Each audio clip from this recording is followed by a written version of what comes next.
Show. Woo! What a weekend, huh? I'm Jeff. That's Tom. You're here, and we appreciate that greatly. Thanks for being here on a holiday. Hope you're enjoying the day off. This isn't work. This isn't work today. Oh, nay. This is the joy of the job. This is fun. On Twitter, it's at Jay Cameron Show.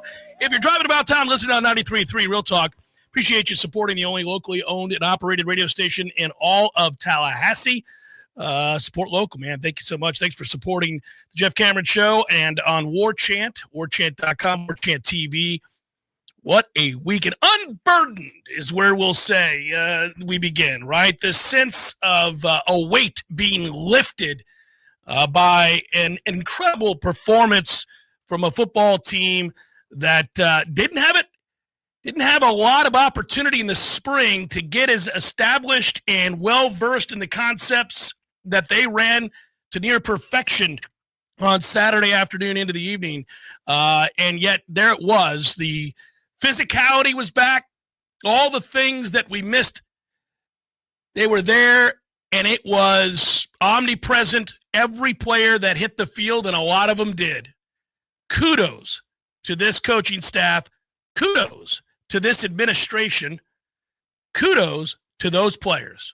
And kudos to all of you, the fans that made that place rock on Saturday. I told you going into the game on Saturday that I was not going to go sit in the press box. I was not going to go stand on the roof. I was going to go and sit with my father and my two sons, and I did, and boy, am I glad that I did. What a game day experience. It wasn't just the win, although that goes a long way in elevating said experience, but the stadium operations, at least what I experienced, hopefully you too. I have yet to speak to somebody who wasn't very, very pleased with all of it. And that place, I've been a part of so many special moments in Doe Campbell Stadium. And at least in that moment, Tom, it kind of allowed me to reminisce and also try to juxtapose what I was witnessing and where it should fit on all of those great nights and days that we've spent at Doe Campbell over the years. For me, it goes back some 40-plus years going to games with my dad. And it's up high on the list of game day experiences in terms of atmosphere that we've ever seen at Doe Campbell Stadium. We'll get into the nuts and bolts of the win and what it means, and let's have some fun and overreact a little bit to all of it. But I wanted to give credit where credit was due, which was that Mike Norvell and this coaching staff, and then also this administration and those kids all deserve our praise because the game day experience was great. The actual game was great. And, you know, it felt like Florida State was back in every sense of the word. The world of college football was righted. That unburdened is what I began with. You felt the weight leave your shoulders. You were finally allowed to move past 2-10, to move forward with a new set of data that allows you to speak of the now and not have to wallow in what was. It's acknowledged. It's well talked about. Unfortunately, I had to do that on a daily basis for a long time. Love my job, but that did get old. Now we have something new. Now we have something to be excited about. Now we have something to look forward to every Saturday because they're going to play, to me, a style of football that you want to see. You and I in the pregame show at Hotel Indigo, we're talking about, like, I don't know. I thought they were going to lose, right? I think everybody on the Warchant staff picked Alabama. I think besides Lee Corso, I don't think I saw anybody pick Florida State. So my point would be we all kind of assumed that Alabama would come in with the better roster and that Florida State would need to hang in there and maybe give yourself a chance to pull off an upset in the fourth quarter. Maybe you could get to Ty Simpson. Maybe he would, freeze up in the moment, whatever it was. But the thing I think that we wanted to see was a real fight, a real energy around this program again, a real sense that they care as much as we do, that the players are going to play hard for each other, for the school, for the coaches, for themselves, that you're going to be proud of what you witnessed. That's all we really wanted, and we got so much more because they did that, and by doing that, they had a chance to win a huge game, and that they did. And now you know that fight is there again. That won't dissipate. That won't change. They're going to play hard. It was demanded of them in camp. And when Tony White came here and talked to us the first time, and when we had the luncheons, he talked about, 11 men to the football. He talked about being tough and that you can't fake tough to be tough. You got to hit. You got to hit in practice. You got to find ways to instill that. We wondered, could you do it? Could you get this turned around that quickly with all the moving parts, a new scheme? Could you do it while trying to juxtapose a balance with your offensive staff, who's also trying to do that, teach them a new scheme, teach them a new way of playing with tempo and all of that stuff? Could you have it all culminate with what we got Saturday afternoon? The answer is a resounding yes, and you're invested. Everybody is once again invested in that style of football, belief that they're going to go out and be tough. This is the kind of win that sticks with you for a long time. It reminds me in some ways of Pitt in 2013 and UF in 2010, Clemson on the road in 2023, LSU in New Orleans in 2022. It's one of those kinds of wins that lifts a fog, and you feel differently after the game is over than you did before the game started. In a fundamental way, you feel differently. The time that I point to first, we were standing on the roof together for 31-7 over Urban Meyer and Florida. Is there some symmetry between these two games, that Florida State is on the way back up and a program that was a power is perhaps taking a back seat? Maybe that's what was happening in game one. Could be an overreaction. Either way, I just remember the catharsis that was that victory 15 years ago at home. It was the last home game of the season, but we hadn't beat Florida in forever. And you remember how the student section sounded and how aggressive they were and how much infighting there was on the Florida sideline and how Eddie Gran walked up to Jimbo and said, "You just made him quit" on national television. All of those moments, a fog was lifted and you knew we were going to contend again. This is the first week of the season. Bama might not be good. We'll see. But what I do know is, here's a cliche for you. We took it to Alabama. That's something that you can say, and it's 100% true. We took it to Alabama on offense, dictated the physicality. On defense, we did the same thing. Yeah. That is so satisfying because, and I won't even say those two words, they begin with L and Y. I'm tired of talking about L and Y. Yeah. This year, look at the standard they're setting for themselves. It's something. It's interesting you equate that to the moment where the two programs, Florida State and Florida, were moving in opposite directions. That night we moved from the rooftop down onto the field, you and I did, and we were able to listen and see those sidelines and conversations that were being had. And, I don't know what's in store for Alabama. I know that they certainly have a lot of good football players, but so far under DeBoer, they aren't consistently playing well with said football players, and obviously they've got to deal with that and what that does in their locker room. I know that what we have in our locker room is a group of kids that committed to playing the right way, and that's all I really wanted to see. The win, I'm not big on, hey, moral victory. No, ordinarily that's not my cup of tea. This is Florida State. The standard is high. It's an elite program with elite accomplishments and players and coaches over the years, great fans, an unbelievable atmosphere. It's all of those things, and we like to hold them to that standard. It's why I bitch as much as I do, because that standard is unwavering. And when it's not met, and when it's really not met, you have to call it out. You have to talk about it.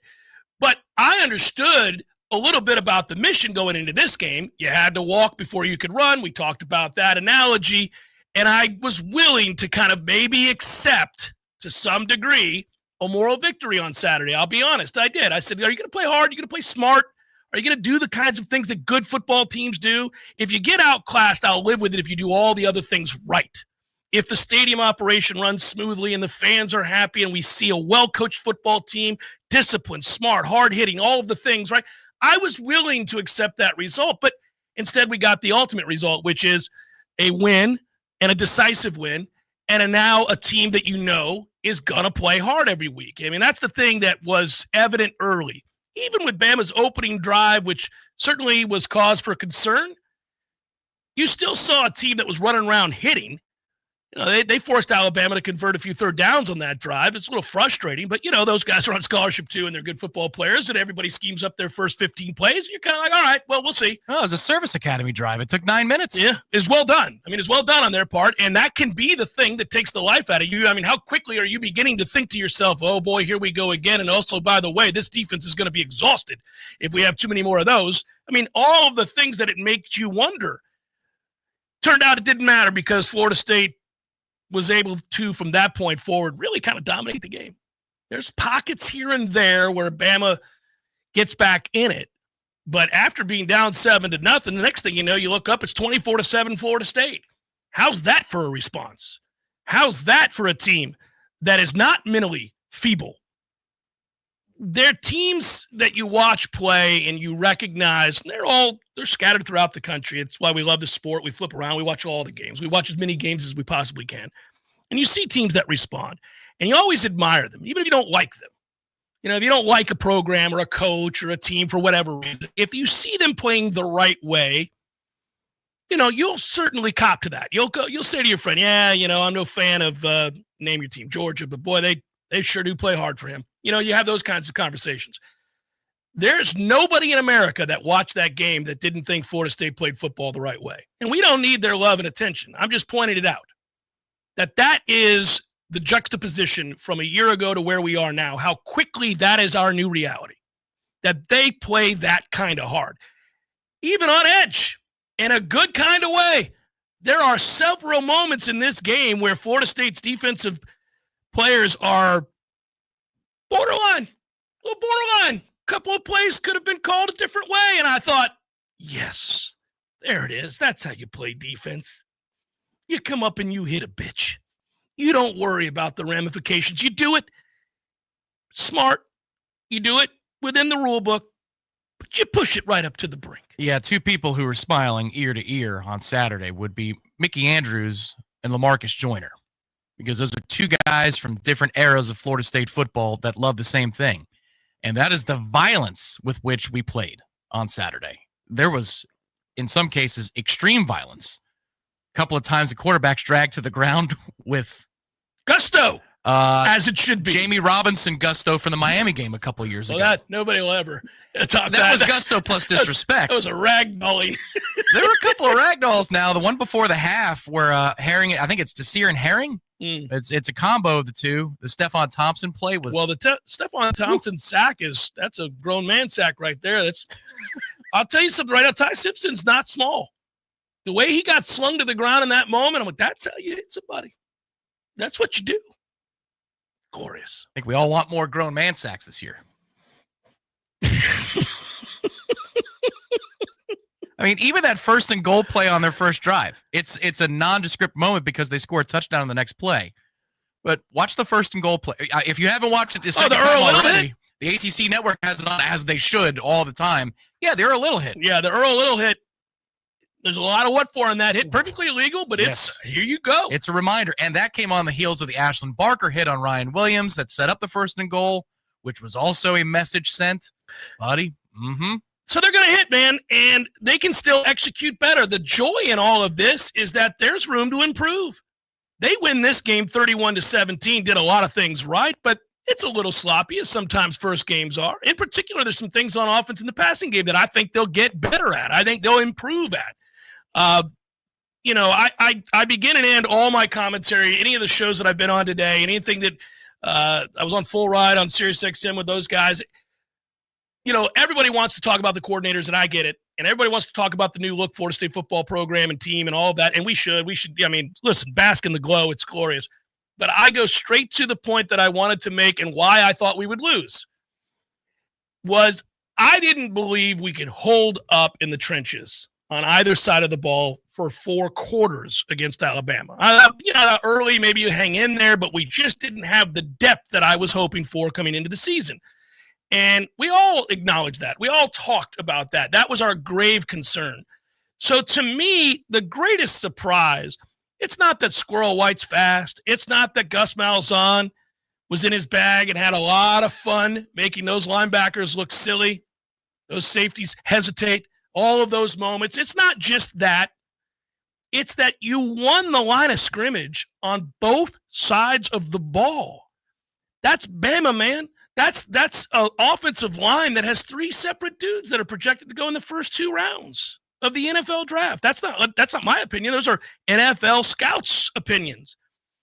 To see this defensive line after that opening drive completely shut down Alabama's run game. Outside of Ty Simpson running around, there was no traditional run game for Alabama to speak of after the first drive. That is a stunning turn of events.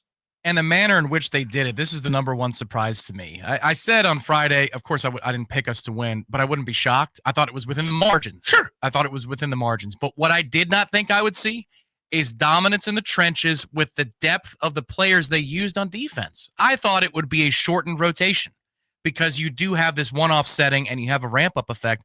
They played everybody. Well, they played 25 different players on defense. I mean, my God, if somebody even sniffed the two deep, they made the field on Saturday. See, that's the reward for playing the right way.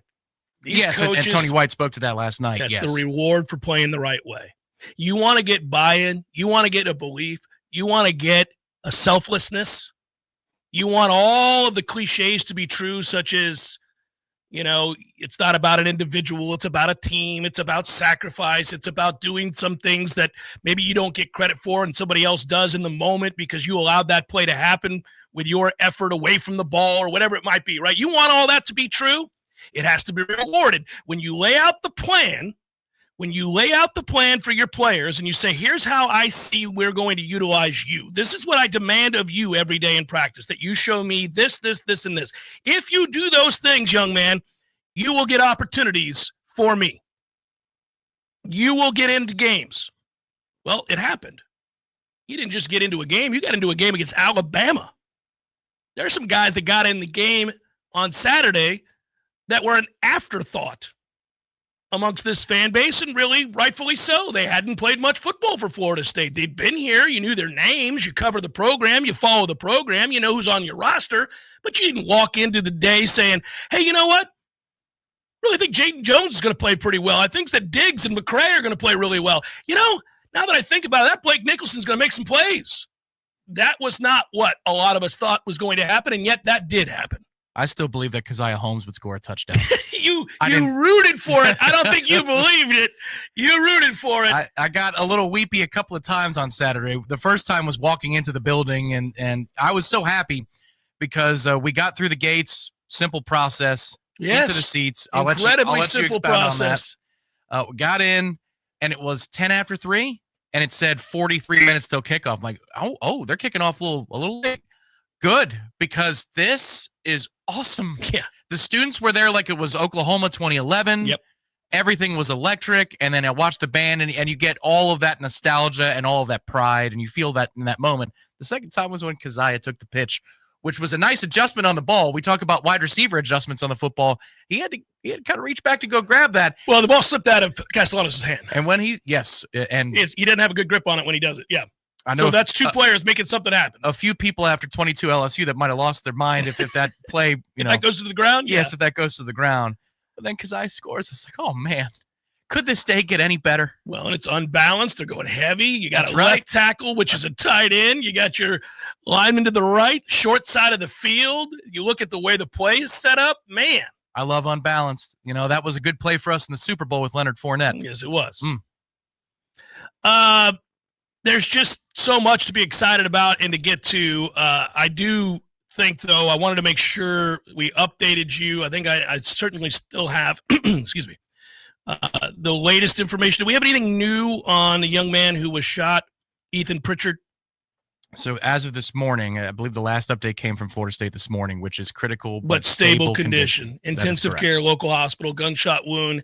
While visiting his family in Havana, Florida. Yes. The Pritchard family, I know, came out and said they're, obviously they're thankful for all the support of so many people, but our thoughts are with their son and certainly his health. So it's a situation where, I wanted to address it and acknowledge it and talk about it, but all at the same time, respect their privacy. And so we'll give you updates as they're necessary. But right now, he's in stable condition. That's what you need to know. That's the good news on the heels of all the obviously concerns that we had when you first heard the news. Yeah, it was last night. Yeah. As it was getting towards 11:30, you saw on social media a smattering of whispers. And then obviously around midnight last night, confirmation that it was Ethan Pritchard. It was Florida State's own freshman linebacker, Ethan Pritchard, who was a victim of gun violence. And we're thankful because the initial whispers and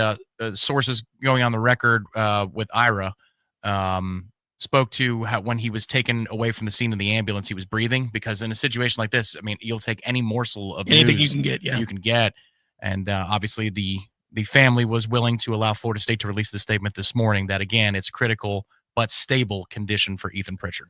We got to get to some questions and contributions, and we're gonna take today to be like a Libations Friday episode. Have a lot of fun with it. It's a holiday. It's a celebration of all that was Saturday at Doak Campbell Stadium, Bobby Bowden Field. A celebration of a monumental win over Alabama, and what it sets up and what it could mean the rest of the way. It's Jeff Cameron Show, 93.3 Real Talk Radio, Warchant TV. For most families, your home is your biggest investment. That's why Joel Higgins built ACL Home Inspections, providing you thorough, precise, and efficient information with same-day, easy-to-read. Probably one of the most common things that we find is a water heater drain line. It's meant to be plumbed a certain way, and a lot of the times in a retrofit situation where they replace the water heater is a different size. Lots of times they'll say, I had no idea, and it's the home that they live in, and they walk past these things every day. They're not even aware that it's a danger, much less that it's even there. Protect your family's biggest investment. Call ACL. Having your HVAC system operating properly is probably the biggest thing for high temperature events. So I always recommend a service agreement with a local HVAC company that will come twice a year and clean and service your HVAC system, and they can spot problems. Call today, 850-312-8919. Here's the cold, hard truth. Your body needs more than you're giving it to stay healthy. And now it's easier than ever with Vigor, the all-new cold plunge tub from Hot Spring Spas. Available only at Pinch a Penny Pools and Spas in Tallahassee. Cold plunges reduce muscle soreness, boost mood, improve sleep, and so much more. It's not just a trend, it's science-backed wellness. And now you can have it in your own home. Ready to feel alive again? Pinch a Penny has the exclusive home use solution. Visit us on Capitol Circle Northeast and take the plunge. Hey everybody, this is Shannon Young with Cross Country Mortgage. Been in the industry now for 22 years. I just made the move over to the nation's largest retail lender, Cross Country Mortgage, here to serve you in 7 states, including Florida, Georgia, Alabama, the Carolinas, Tennessee, and the state of Texas. Here to offer better service, better rates, and if you are thinking about buying, or if you've been on the fence and been waiting to call me, now is the time. You can still find me at loansforknowles.com. That is, again, loansforknowles.com. I've helped thousands of fellow Knowles get into their dream home, and I can't wait to help you get into yours. Give me a call today. I'm at 954-369-6171, or go to loansforknowles.com. Again, that's 954-369-6171, and that's loansforknowles.com. Equal housing lender, NMLS number 373031. Parker McCollum. With the man I am, what kind of man do you live 2025. Friday, September 26th, Donald L. Tucker Civic Center. Multi-platinum selling artist Parker McCollum. Special guests Ashley Cook and Cassie Ashton. On sale now at Ticketmaster.com. Parker McCollum Live.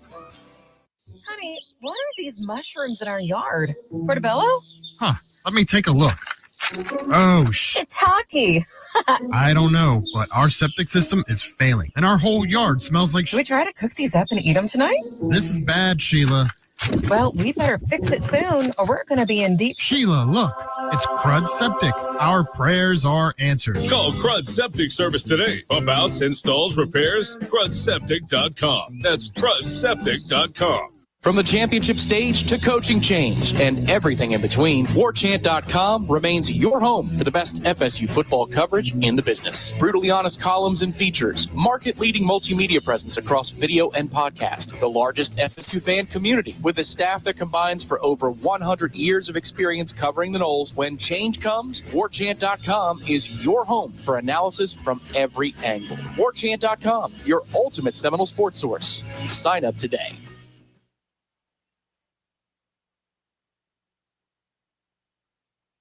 The Jeff Cameron Show is a production of the Warchant.com Multimedia Network. Check out warchant.com today for the latest news inside Florida State athletics. That's warchant.com. Now, back to Jeff on Real Talk 93.3. Really quick, for those of you that jumped on early in the show and I didn't get to you, I appreciate it very, very much. Never lose your nerd. Yeah, I'm still smiling too, buddy.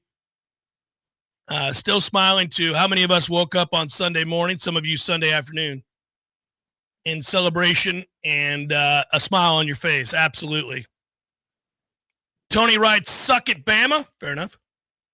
Fair enough. Just a classic suck it, Bama.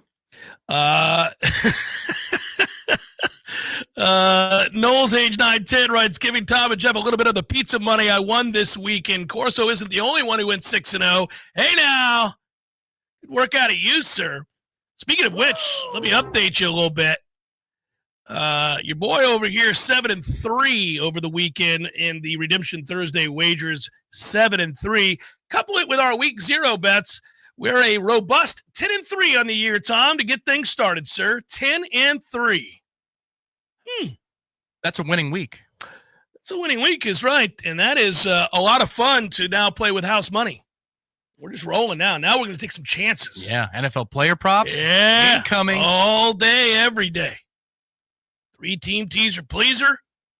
We're going to have some fun with this.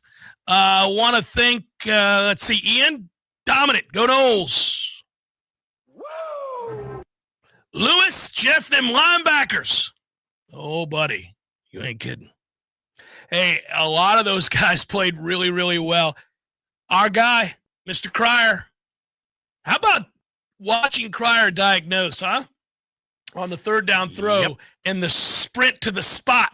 Oh, yeah. Yeah, fourth. That was fourth. That got us off the field. Oh, that's right. Yeah, it was fourth down. Yeah, they motion man, and he realizes it immediately, and boom, it's a race to the spot, and he makes that tackle.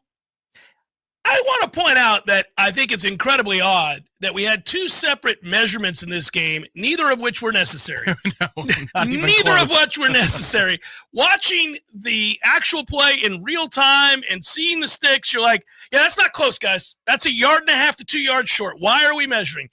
But I'll thank them for measuring, because what it does is allow for the anticipatory rise of fervor within the stadium, because they all know the result before they measure. That's correct. Yes. In fact, yes, that's salt in the wounds of an Alabama fan watching on television who is just going to the fridge. Like, well, we're short. I know we're short. Yeah. And even if we weren't on the measurement, it's going to be reviewed and then we'll be short. Yeah. Because we didn't get there. That's the best part. That's like when something is going wrong for one of your friends and then your aloof friend only realizes that something's going wrong. He's like, boy, you've had a rough go lately. You think I've had a rough go? A little bit? What tells you that? Yeah, man, that was awesome. As soon as he's tackled, I'm like, man, he might be 3 yards short. Why are we measuring this? What are we doing here? Daniel writes, karma to Bama, the team that took our place in those 23 playoff, got a beat down. That's what I call karma. Yeah, and it was a methodical and deliberate beat down.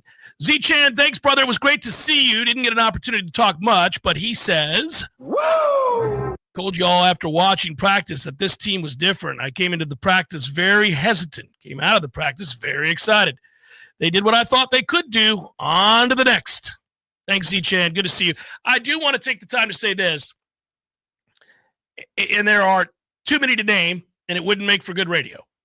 But I had an opportunity, as did you, Tom, and I think everybody at Warchant, and we did as well at Indigo for the Jeff Cameron show, and for the Warchant Game Day show that we did, and to meet so many people, that we know and are familiar with and that we've met before, and it was great to see familiar faces again and shake hands and say welcome back and celebrate together, but also a ton of people that I hadn't had the opportunity to meet before that came up and said an awful lot of nice things, and it was a pleasure to meet all of them. I met every age range. Obviously, boys and girls that were 5 and 6 and 7 years old, all the way up to somebody in their 90s that I met that has been going to Florida State games for over 50 years. It was just a thrill to see everybody, and so I won't go through and name everybody, but a ton of people, whether it was what we did on Friday over at Corner Pocket, and Bill and his crew always do such a great job of hosting that over there with the CP. And it was cool as Aslan and Corey got to do a Wake Up Warchant pod there. And we were all walking around, our friends from Garnet and Gold and then Home Field. And that was awesome. That place, it was intense in all the right ways. But I agree with you. I echo what you're saying because most everybody, a lot of college kids actually that I met at CP, which I was like, oh, they made their way out because of Warchant. Do we have a TikTok account? I'm not aware of. We're getting younger in terms of the demo. Do we have a TikTok? But reasonable expectations. I just thought people, look, if you're the eternal optimist, then you get to thumb your nose at everybody. But I thought up and down, people said, just can we be proud of this team? Yeah. Well, yes, we are. Very much so. Very. Yeah, absolutely. It was a joy. Brad writes, I can't read that, Tom. They could have tossed 3 to 4 times if they wanted by my count. Oh, yeah. Okay. He's saying Earl Little was playing up against that line. Yeah. That's true. That's good. Yeah, it is good. Which I loved, by the way. And also, that's really football. Again, I pointed this out before. I understand. I watched the replay of the game the next morning, and I heard the rules official that they brought in for the targeting call say that he would call that targeting. And he would be wrong. And he was wrong. And thankfully, the people that had to make the decision were right. They watched it just as I did and went, that's not targeting. He may have been trying to, and he came very close to executing what you could call a target, but he whiffed. He doesn't hit his head. He misses him. So you can't call targeting when he misses him. Yeah. Go to hell with that nonsense. I think there was some intent. I know it was late, but either way, he didn't land it. So therefore, he missed. You can't call it. And they told you there's a nuance now. The burden has changed. So they call targeting on the field, but there is no upheld or confirmed nonsense with targeting. It starts from scratch when it goes to the booth. Right.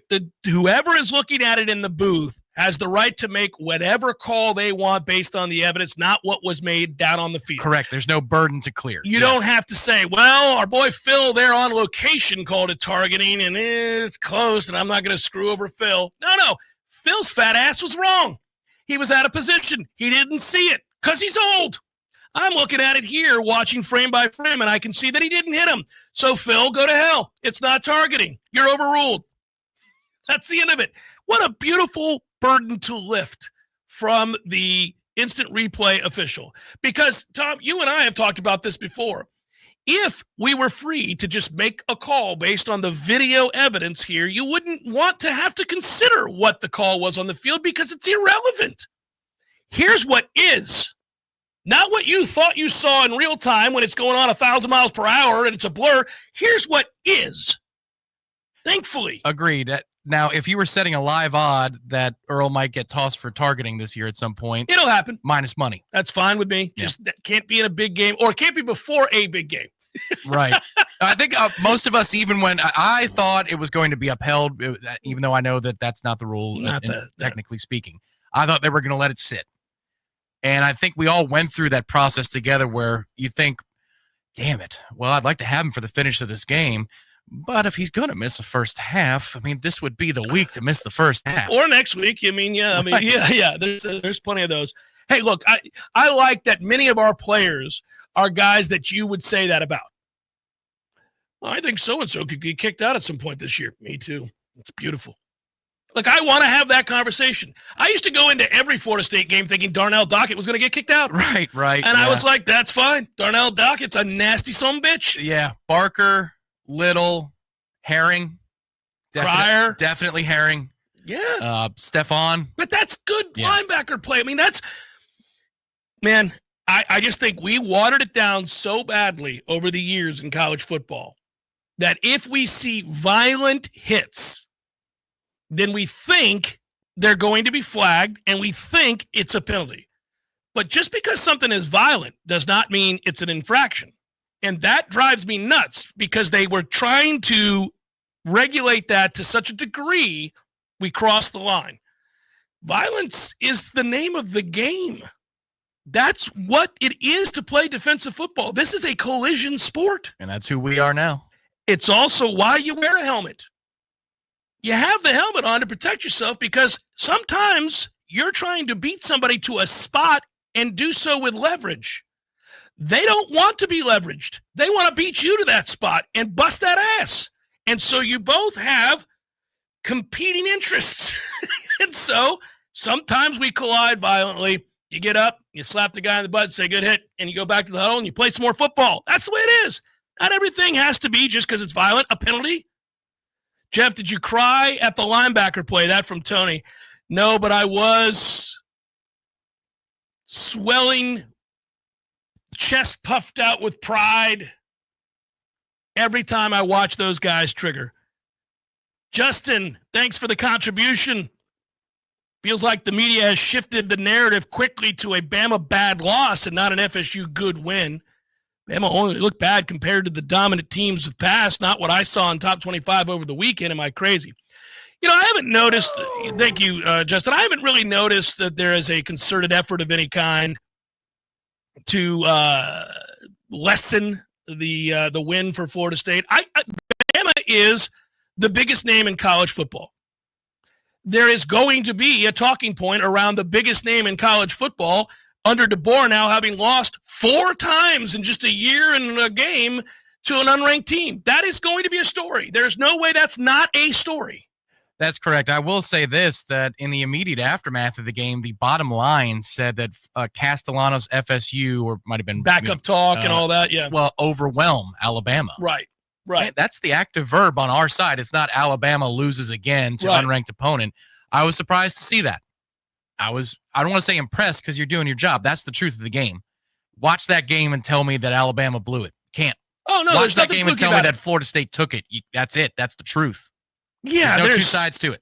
No. And I think even the most anti-FSU stance that you could possibly take, there's no way you would be able to craft that narrative. Not with a straight face. If you watch the game, you're like, well, one of these teams playing a little harder, a little faster, a little bit more intense than the other. Now, once you credit Florida State, do you want to have the conversation about Bama might be in trouble? Sure. That's an interesting conversation to have. There's some shades of 2024 Florida State right there on that Bama sideline. Yeah, I'm not terribly worried about them yet because ESPN FPI has them at 13th in the country after this week. We haven't climbed into the top 25 yet. Why did you check the FPI? I did not. I didn't go out of my way to find the FPI. The FPI was over the social media sphere yesterday. I didn't see the FPI. Somehow Texas is still number 1 in the FPI. Yeah. And Bama is 13th. We'll get in those top 25 at some point.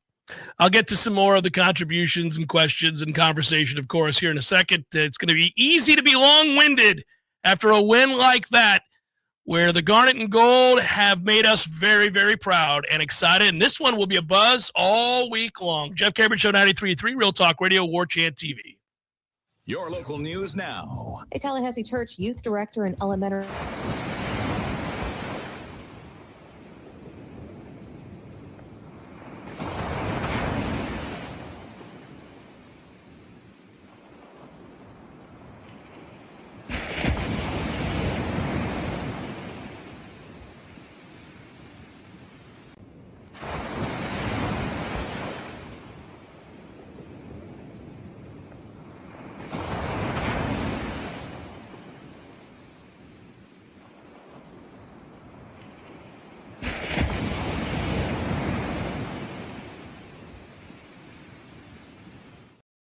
School's extended day program. Booker was placed on administrative leave pending the investigation. This is Rachel Anay with your Real Talk 93.3 local news update, brought to you by Macklemore Systems, Tallahassee's go-to Mac store. Check them out online at MaclemoreSystems.com. This is meteorologist Paul Frombley with your Real Talk 93.3 weather update. Sunshine mixed with clouds at times this afternoon with daytime highs approaching 87. Winds out of the northeast, 8 to 15 miles per hour. Lows dip down to about 65 tonight, mainly clear skies. Daytime highs approaching 88 tomorrow. Sunshine mixed with clouds at times. This report is brought to you by The Lawn Johns. For all your landscaping and lawn care needs, visit thelawnjohns.com. Right now, it's 81 degrees. Some men follow the crowd. Others take the long way, the wayward way. At thewaywardgent.com, we've curated the gear, gadgets, and grit every respectable man needs, from the fairway to the fire pit. We've identified the top-rated Amazon finds, so you don't have to. No fluff, just the good stuff. Visit thewaywardgent.com for the man who's not afraid to live a little off course. Thewaywardgent.com.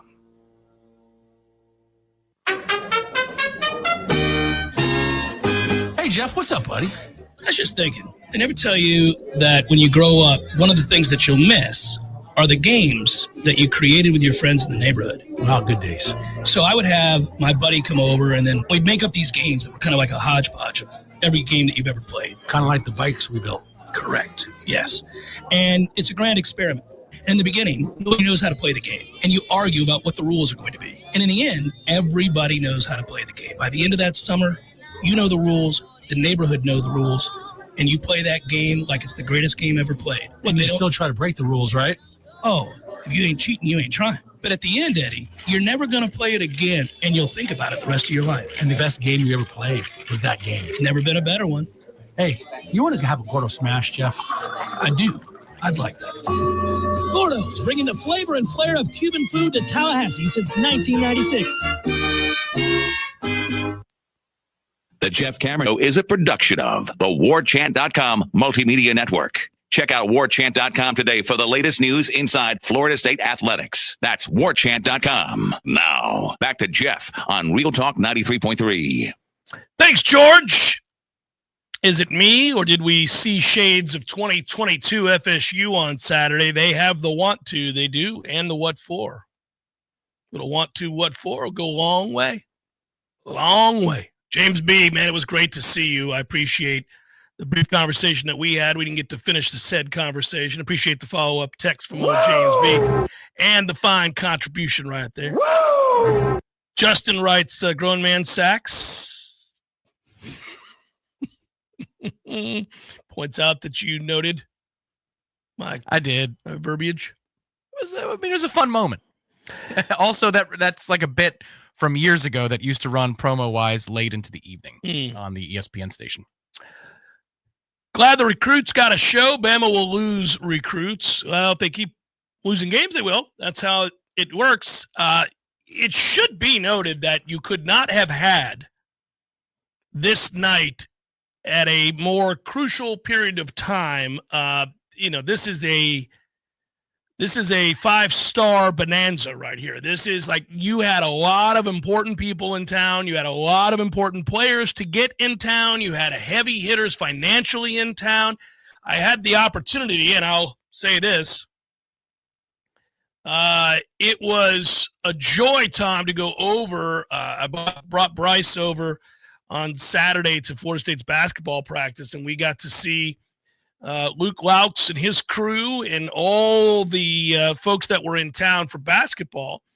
And they had some of the nation's elite recruits in attendance.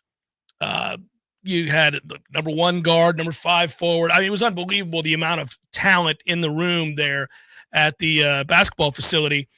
That practice is very different than it used to be. It's a lot of fun to watch. Had a chance to kind of shake hands and kiss babies and do those things with some of the money folk who were eagerly anticipating the Florida State-Alabama game and all of the fixins, if you will, surrounding it. And I walked out of that stadium not only proud of the victory, but I remember thinking to myself, boy, you had huge recruits for the football program in town, huge recruits for the basketball program in town, for golf, for soccer, for every sport that FSU has. This was the game you wanted to bring the big-time players to, and they did. I thought about the rich alumni and boosters that were in town, members of the Battles Inn that were in town flying in for this game, including the heavy hitters from the Battles Inn, and talking with those folks, knowing that the money people and the players and coaches that were here in attendance for a show, to see if Florida State was indeed back, to see if this university and its administrators could get the job done, and for them to pass with flying colors, to say the least, was absolutely huge for everything surrounding this program, everybody involved in this program, and everybody who considers themselves a Nole. This was a rousing success across the board. And I had my doubts, and I vocalized my doubts about whether or not they would be able to pull that off. And they answered those questions wholeheartedly with a resounding yes, as I say. They all get their just due today. I tweeted it at the time from the stadium. I wanted to jump on it immediately. I'm a man of my word. I did that, and I'm doing it here again. Everybody gets the checkbox of, yes, you did it right. Good job. Good job. Huge. Yeah, the concourse is impressive. I made a point to walk through the entirety of that new West concourse. Well, the areas I was allowed to because I didn't have your father's season tickets or I wasn't a founder to go to the founder suites. But I made my way around there before I headed out in the second quarter to get ready to go for post-game show, and it is impressive. What I really think is underrated about what they did is outside of the luxury areas, a whole lot more concession stands with televisions and standing bars and high top tables. Okay. All right. This is going to be good for all involved. It is well done. They needed it. And guess what? All those heavy hitters, they'll be back next month for the Miami game. You know, I don't know if you know this about me, Tom. We're dear, dear friends, you and I. And we do this show together. We do this show together every day, and we have for over a decade together. I've been on the air for 27, 26 years. I'm very old. Anyhow, over that time, I don't know if you've ever figured it out, but I like beer. I really enjoy an ice-cold beer every now and again. Don't know if you know that. What I didn't like about my previous experience when I went into the games as a fan was the limited access to and from and fro to get a beer in a timely manner. The aesthetics of it all, the space or lack thereof, the bathrooms, the whole amenity thing. Didn't much care for it over the years at Doak. Figured that was the price you had to pay for the stadium being what it once was, which was the erector set, and had to just be pleased with the fact that the aesthetics on the outside helped, you know, kind of lipstick that thing over a little bit. Some of the most beautiful lipstick in the world. It's incredible. No, there's no doubt the facade on the outside is incredible, but now we have something that matches on the inside. And gaining access to said ice-cold beer in a timely fashion was celebrated by me a few times on Saturday. I went down and got myself a cold one, and I came back up and watched good football, and I watched all of our Florida State faithful having as good a time as I was having. And I went down and I got some more beer, Tom. I did it again. The experience was so nice, I went down and got some more. Came back up. Game's still going well. Don't mind if I do. I'm going to go back down and get another one. And I did. And it was easy. And the exchange happened very quickly. And you're right. Had I wanted to hang out, there were several bar-like stands waiting on me to sit down, belly up. But I was there to watch a football game. I was, so that area above the tunnel, kind of where they were doing the in-game presentation on the Jumbotron, that corner tunnel. Yeah, and shout out to Eric Llewellyn, Aria as well. They did a great job. It was cool to see. Yeah. I was sitting in Ralph Spartan old season tickets there, and it's right next to the student section. I appreciated that perspective because I was on the wall, the dividing wall between where the kids are and where the alumni are. They want you on that wall. They needed me on that wall. Indeed. In places deep down that they don't want to talk about, they're happy that I was there on that wall to be able to document for you today how the students took in the game and then how the alumni, you got to see the two different energies of the moment. And so many of those students to my left clearly were in their first or second year. And so if you're in your second year. They look like children, don't they? They do. They look like little kids. They do. I'm always blown away when I'm on campus. Now, this started a long time ago. When I was in my 30s, all of a sudden people who go to college when they're 18, 19, you realize these are babies, little babies. I was thankful, though. I had a cool customer next to me. He was in an N7 basketball uniform, and he looked like the vape pen might have been his tailgate of choice. Perhaps. Yeah. Kids are down with the vape. There were a lot of guys who were sloppy and excessive, as we all were as undergrads, to his left. But my guy next to me, I had somebody who was contained. In Solid. fact, I was the one who lost my edge for a moment. It was the first play of the second quarter where they've got fake to the right, screen to the left, and Quindarius Jones is the only player there.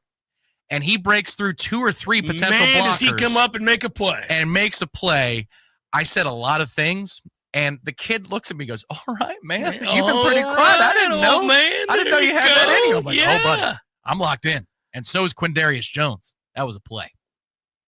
It was a play. I've got more to get to. I will. We have not overlooked you if you're in the chat or you contributed in any way. You'll get got. We'll talk about it. Chef Cameron Show 93.3, Real Talk Radio, Warchant TV, hour number 2 forthcoming.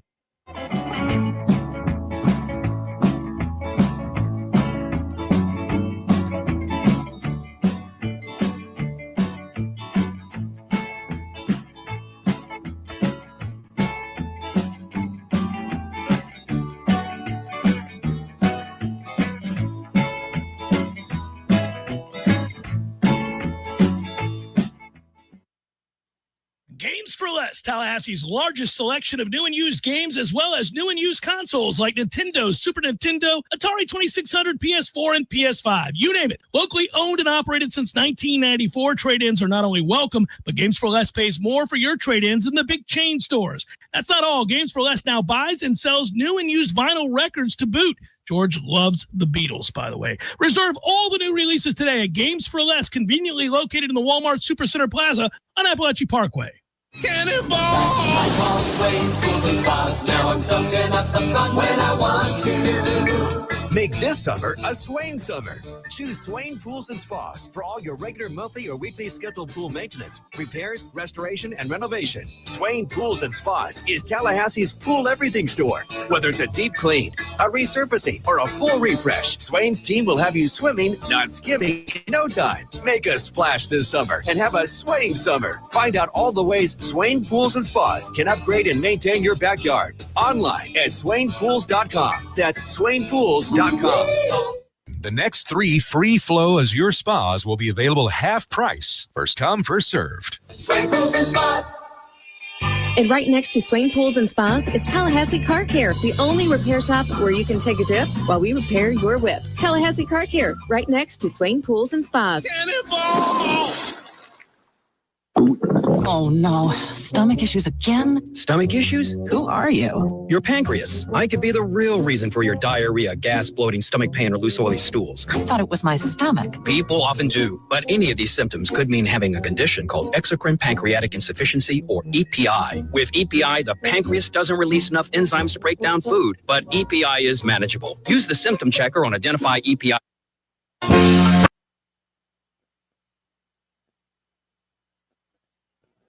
Party? I can't. I'm so congested. You need Sinex Severe from Vicks. Sinex Severe Nasal Spray. Yeah, just Sinex. Breathe. Sinex Severe instantly relieves nasal congestion and Stadium.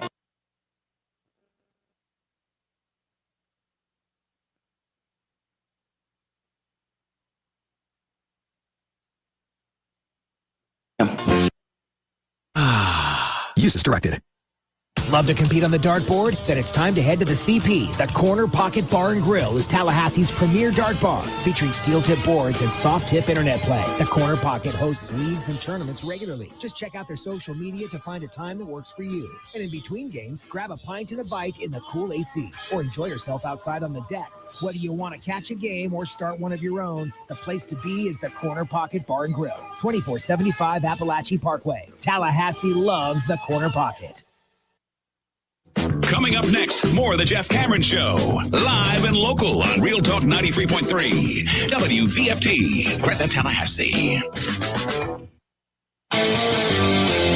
Your sports flash update on Real Talk 93.3 in Tallahassee. College football, a huge win for Florida State, opening up their season on Saturday as they knock off number 8 Alabama by a 31-17 score. That is a great way for the Seminoles to begin their season. Speaking of great ways to open up the season, last night, number 10 Miami was matched up against number 6 Notre Dame, and it was Miami holding on to get the win. The final score was 27-24. In the SEC, Florida football, they opened up their season on Saturday, and they had absolutely no problem, as you would expect, against Long Island University. The number 15 Gators roll 55-0. This Sports Flash is presented by Progressive. Bundle auto and home, renters, or condo insurance and save with Progressive. I'm Matt Pauley on Real Talk 93.3. Let's go! You're still glowing, flirting, grooving. You've still got it. But your immune system weakens as you age, making it harder to fight flu, pneumococcal pneumonia, RSV, and COVID-19. Vaccines are a key part of any health routine and help strengthen your immune response. Ask your doctor or pharmacist which vaccines you need. Schedule in minutes at vaxassist.com. Sponsored by Pfizer. That leaf pile is 100 feet tall. Your dad can't handle this. Not without the right equipment. Yard work piling up? Gear up for fall with John Deere. Get $750 off select mowers, $2,000 off select Gator UVs, and $3,000 off select compact tractors. Did I hear your dad got a John Deere? Yep, bad day to be a leaf pile.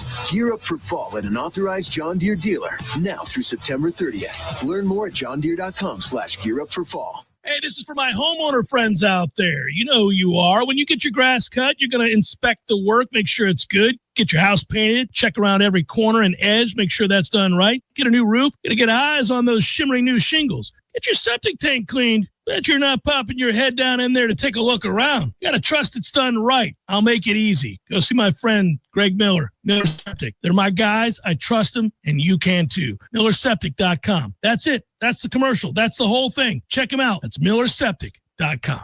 Go custom with your window coverings with help from Budget Blinds of Tallahassee. Budget Blinds brings their showroom to your home with dozens of color and pattern choices. Just tell them what you love and they'll make it happen. From designing custom draperies and Roman shades to color matching your blinds and shutters. I'm Gary, the local owner of Budget Blinds Tallahassee, where you get beautiful style and expert service for any budget. Call 668-4835 for a free consultation online at budgetblinds.com/Tallahassee.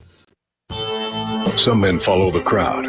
Others take the long way, the wayward way. At thewaywardgent.com, we've curated the gear, gadgets, and grit every respectable man needs, from the fairway to the fire pit. We've identified the top-rated Amazon finds, so you don't have to. No fluff, just the good stuff. Visit thewaywardgent.com for the man who's not afraid to live a little off course. Thewaywardgent.com. Pay-per-view fights can ring up big bills, especially since in the Octagon there is one every few weeks. That's why the 7th Hill Tap Room right downstairs from Corner Pocket Bar and Grill carries every single fight. Plus, unlike most pay-per-view bars, there's no cover charge. And drink specials too, like $3 select domestic beers and more. And if you enjoy international soccer, 7th Hill opens early. $2 mimosas on Sundays, anyone? The 7th Hill Tap Room, 2475 Appalachie Parkway, just downstairs from Corner Pocket Bar and Grill.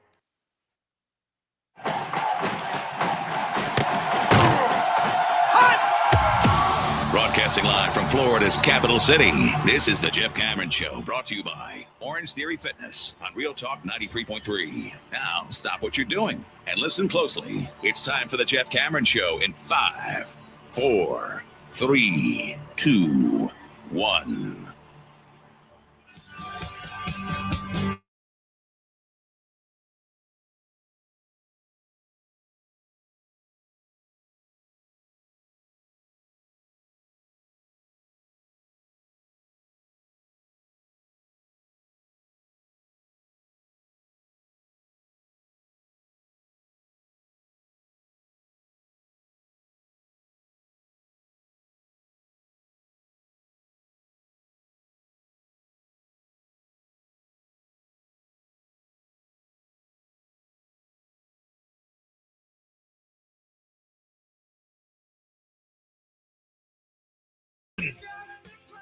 How about a group celebration?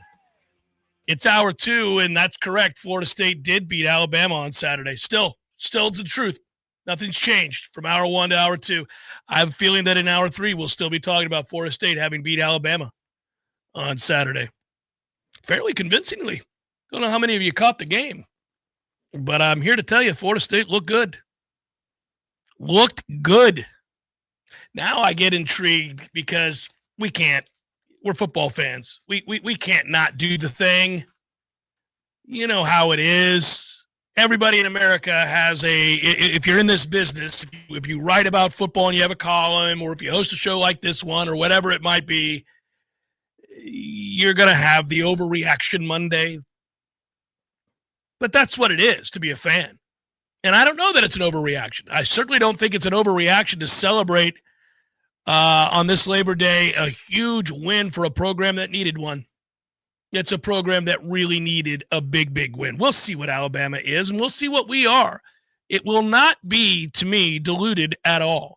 The impact of this victory will resonate no matter what Bama's season ends up looking like or ours. That game, singular, in and of itself, meant a lot, and that will not change. Now, you may view it in the rear view weeks and weeks and weeks with games under your belt differently, but the exuberance that you felt and the momentum gained by Florida State as a football program in the world of recruiting through the eyes of analysts, you name it, fans across the country, players that might say yes, that's not going away. That's not changing. That is a permanent stamp. That is a moment that will resonate throughout the season, no matter what happens from here. That's a grand slam for recruiting. There's no two ways about it. This was the most important one, I thought, of the season. If you wanted to dare to dream for a top 10 class in the prep ranks in the 2026 cycle, you had to have Alabama because it's a first impression that you sorely need coming off of a bad season prior. And there it was, because that place, that atmosphere, I was there for a quarter and I left just before Weinberg actually kicked the ball. So when they called the timeout, that TV timeout was when By the way, doesn't it get a little lost in all of the joy of seeing a team play fast and physical and all that Weinberg was perfect and looked great. Yeah, I know it. Hey, I'll raise my hand. I was the one that was majorly concerned. And then when we had to call a timeout, Mike's furious, and he pointed it out again today. They got on the field with 30 seconds to go, and somehow he had to call a timeout to prevent a delay of game. Yeah, the kid made the kick. Yes, and then you ice your own kicker. We iced our own kicker, and he comes back out and he makes it. Now, I didn't squint and close my eyes and not watch the situation. I was walking out of the stadium, and I watched it from one of those standing one of the icons. many televisions that you had an opportunity to see as you walked about this massive concourse. Yes. Then I paid a pedicab guy 20 bones to get me to the place because I had to move. I felt like a Herb Street when he's taken and whisked away in a private jet, except I had to pay for it, and it was a pedicab. But you can speak to the atmosphere better than I can for the four quarters. When I was there, I was thoroughly impressed. And the sound, no problems there. That was loud as could be. Yeah, no, ramifications for having, reduced seating and or changing the physics and the engineering of the stadium. It was fine. It was loud as hell. Like anything else, the product helps it. And I think it's not an overreaction to say that we're just going to be a handful for people this year at the bare minimum. Because if you think about the stress, the schemes, both offensively and defensively, put on the other side, the conflict, all that kind of stuff that you have to deal with and sift through, and then throw out there the fact that we will be extremely physical, you cannot show up half-stepping to play Florida State this season. I think it's fair to say after one game that's going to be true. I do too. I've been asked about it a lot, and I said, well, I don't know how good we are. I can't know that through one game, but I know we play hard. I know we play fast and violent. I know that the kids are committed again. I know that there's some talent on this team. You wouldn't accidentally beat Alabama. You have to have some players. And so athletically, they were able to not only meet the challenge of that game, but they really won, again, in the trenches. And I think if you're objectively looking at Florida State, Alabama on Saturday through the lens of the big picture of college football, one thing you would say as just an analyst looking at, the teams that are going to make up the top 25 this week, and you'd say, well, I don't know that anybody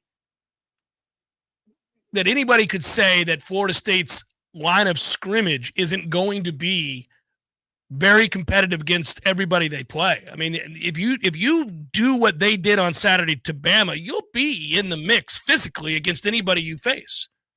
Now, you'll have to do other things maybe better or it up and get better yourself in certain other areas on both sides of the ball. Every coach will tell you that. And in fact, our coaches did after the game. Yesterday, actually. Coach Malzahn pointed to the fact they can get better. They can. Today's not the day to nitpick the performance of a convincing win as a 14-point underdog over Alabama. Today's the day to celebrate it, but it's not unfair to say they've got areas they've got to get better in, but they will. It's the first game of the year, so it's easy to point to a couple of things where you say, man, if they're more efficient here, if they do a better job here, then they'll be even better than what they just were, and what they just were was fantastic. But just knowing at the root of what they are, because this travels, that kind of violence and that kind of effort, the physical part of the game that we saw play out favorably on Saturday, that travels. I thought this game that's upcoming this week and the next game that'll be coming up after the bye week was going to be about developing depth so that when you played Miami, you could play a lot of people. They already did. Now, on offense, you can cultivate more options, of course. Yeah, and I think they will. And they will. And that's going to be a fun thing to do, especially now. I mean, boy, you think like the bartenders who work at the cash bar at Doak didn't love that result because they know that more people are going to be back this weekend for the Nooner. But it's going to be about Sperry. It's going to be about other offensive linemen, some of the younger wide receivers. You get to see maybe a little bit more Chroma this upcoming weekend. I would suspect you will. Yeah. That was one note that came from Mike Norvell's press conference today as well.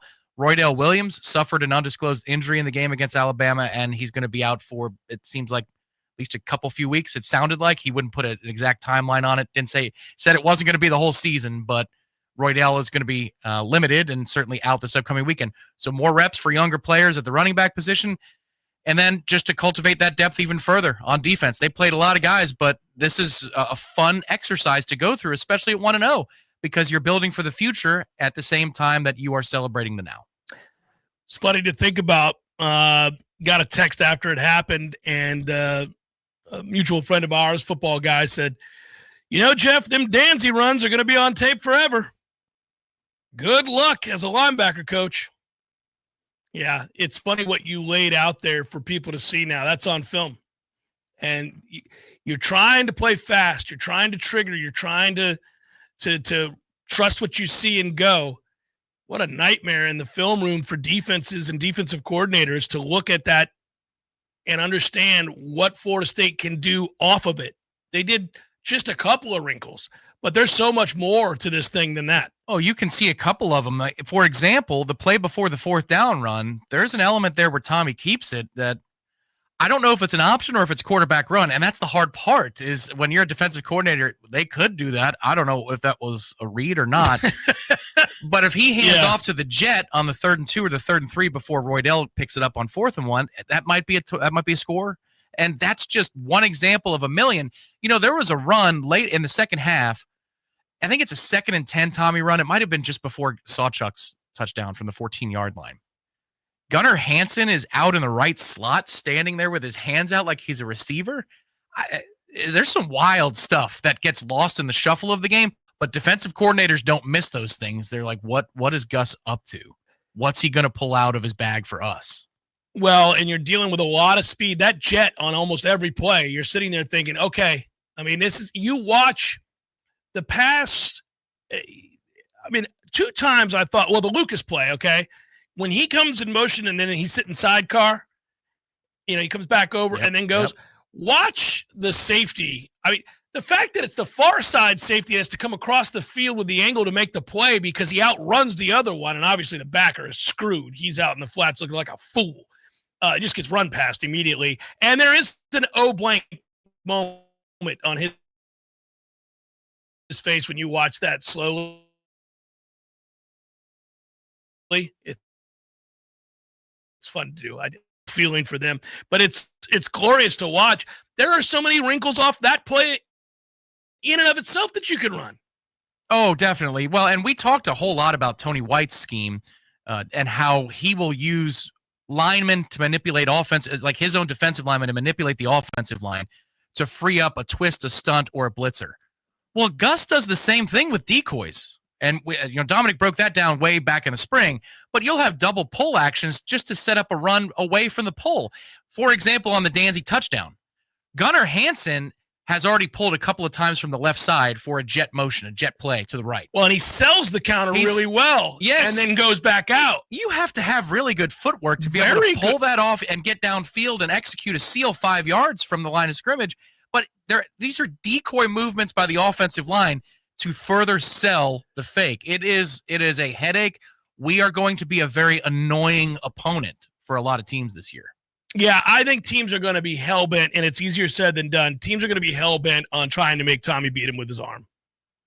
You just can't have Tommy rushing for, 70-plus yards against you and expect to win. I know it changes the math, but, you got to make him make throws. Bama couldn't do it. They could never get into a place where they had to make him make throws. Very rarely were we so far behind the chains. Now, this is something we did first guess and get right. Got the outcome of the game wrong. I thought Alabama was going to win. And I picked Alabama, I think, 31-17, which ended up being what we beat them by. But the point would be, we said, if Tommy's able to run the football successfully here and we can stay ahead of the chains or even, and you never put yourself in a position where there's too many 3rd and 8s, 3rd and 9s, 3rd and 11s, because eventually that well will dry up. He's not going to make all of those throws, and that's just not the strength of his game. Now, obviously, one of the big 3rd and long plays is the first play to Squirrel, and that's a long throw, but if you go back and watch that play, Pettibone picks up the looper from the end, and they're trying to disguise it, and he recognizes it right away, and he's like, no, sir, not going to happen, and that gives him the extra second to throw the ball. It's weird how the offensive and defensive schemes complement each other or mirror each other in a lot of ways. When you look at James Williams crash down and earhole the pulling guard on a play where you at first shudder because conventional wisdom in football is for your end is to not let somebody outside that shoulder, your outside shoulder, and you watch him crash straight down, and you're going, what are you doing? Well, that was by design because he's got 2 people to come up and fill the spot that's vacated, which on the 3rd and 4 quarterback run ends up being Ty Simpson realizing where he wants to run the ball is in the middle. It's now been taken away. The guard doesn't get to pull and enter that hole to seal because he's been earholed by Williams, who crashed, and now there's a space that he jumps to. Well, when he jump cuts, you can't see it when you watch. I saw it live, but when you go back and watch it, you don't see our 2 players coming up. And then all of a sudden they're there in a blur, and it's not 1, but it's 2 guys ready to make that tackle, and Simpson's got nowhere to go, and he's a good athlete. So if he had any space at all to make a play, he would have, and he gets tackled, and I think it's a gain of 1 or whatever it is. But, yeah, totally shut that down by design. It was really cool. Well, and if he didn't have the elusiveness of one of the elite players in the country out of the pocket, we would have 3 or 4 more sacks in this football game. How pissed is Williams? Speaking of which, I mean, he had 3 sacks in his hands in that game. I mean, you got to make a tackle, son. Yes. Yeah, agreed. You're allowed to finish those plays. You're allowed to make a tackle, my man. I mean, this is it's Alabama's problem. They've got a square peg in a round hole situation. We did discuss that as a pathway to the upset. Was that what if the kid's just not good at quarterback? He's not. Well, at least he wasn't on Saturday. Here's the weird thing for him.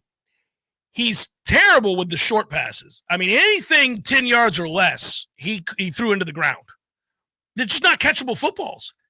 I went back and looked at it. I think he was 0 for 9, 7 yards or less. He could not throw a complete pass in short yardage situation. It was weird. The middle, that mid-range throw, he's fine. I mean, when you give him time, he's fine with that. And the deep out reminds me of the old Jimbo days. We had good quarterbacks and not so good quarterbacks, but they all could make that throw. Right. If it was a deep out, yeah, he was quite comfortable delivering that specific football. And I thought the best thing he did was if it wasn't there, he'd string out the play and then run and move the chains or make it a manageable situation. That was because of good coverage. I will take what's in front of me.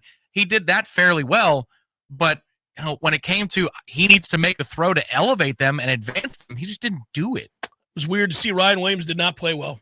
No, but 5 was good. Well, oh my God, freak! You couldn't stop him. That dude, he was unbelievable. Yeah, the Jeremy kid. Yeah, he was a stud. He was their best receiver, and it wasn't close. And then it was Horton. I mean, that's the weirdest thing is that Ryan Williams got put in clamps. 2 catches, 30 yards. Now, he would have had a touchdown, but we did the right thing and held. That's and correct. Took the penalty. Beautiful. That's correct. There was also one up the seam that was missed, and I don't know. I forget if that was Williams or not. It might have been Jeremy. If is that his name? This is Jeremy. Yeah. Sounds like you're calling somebody a name. No, he's a good player. Yeah, Alabama had dudes. They've got dudes. Of course they got dudes. You saw Overton make a couple of plays. The Sab kid that kid can play. Yeah, they've got good players. They got a bunch of 5-stars. Of course they do. Which means that, though, for example, I'll put it for one specific player. Croma looked very appropriate. Oh, yeah. For the situation. He looked like he fit in a game in which Florida State got a whole lot tougher and Alabama has a lot of athletes on the field. He didn't look like a true freshman who his time will come another day. No, he looked like a player whose time is fine, and it's right now lost in the shuffle. I thought everybody loves that 14-yard run that he had, which was really cool for a lot of reasons. But the second half, first drive, first of all, he gets the ball to start the second half. That's a lot of trust from the coaching staff. Mm-hmm. Secondly, he was impressive in every one of those plays. We had to punt in that particular couple of series of downs, but that is a harbinger of very good things to come for that young man, and we'll probably see it starting this weekend. I thought it was really cool that they trusted him on a 3rd and long, a wet field, a wet, slippery football, and you throw a screen to a true freshman in that situation going against Alabama. Now, you're not even trying really to get the first down there. You're just trying to make up for the lost yards. But to throw it to him in that situation speaks to a high level of trust, and it also tells you that they understood that Usman Kromah the moment wasn't too big for him. If you call that play now, you need that kid to make that catch and hold on to the football and just get upfield, and he does that just fine. But you have a lot of other guys that have played a lot more football than him that you could have thrown that football to in that situation, and yet you leave him in the game and make that throw. It seems like an innocuous play, but it speaks to the mentality and how much they trust him already. That kid wasn't too fast for him. Yeah, Jeremy Bernard is who you're talking about, and he had 8 receptions for 146 yards. He was a problem. Not ours anymore. Not anymore. That's right. He's not our problem That's anymore. Wisconsin's problem in a couple weeks. That's right. That's their problem. I saw Shannon Young. My man was at the football game and was over the moon about what he was witnessing, and I agree. We shared a moment and embraced a celebratory embrace for Florida State. He's the man to help you get what you need in way of a loan, and that house you dream of can be yours. Unwavering commitment to that end. Better rates, better options, stronger support. Now serving 7 states is Shannon: Florida, Georgia, Alabama, Tennessee, Texas, and the Carolinas. He has helped so many of our fellow Noles. He can help you as well. He's with Cross Country Mortgage now.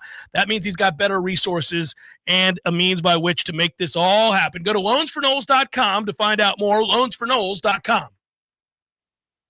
Hey, fans, our partner ISF Inc. is a national management and IT consulting firm located right here in Tallahassee, Florida, solving the future for state governments through strategy, process, and technology. As a trusted advisor for state governments, ISF knows the importance of defining a clear and detailed strategy. Our friends at ISF can help your organization create a strategy that sets you on a path to success. ISF, your vision plus our expertise brings your brilliant ideas to life. Visit ISF.com to learn more. ISF, solving the future. When your AC unit decides to give up the ghost, it doesn't always pick the best time.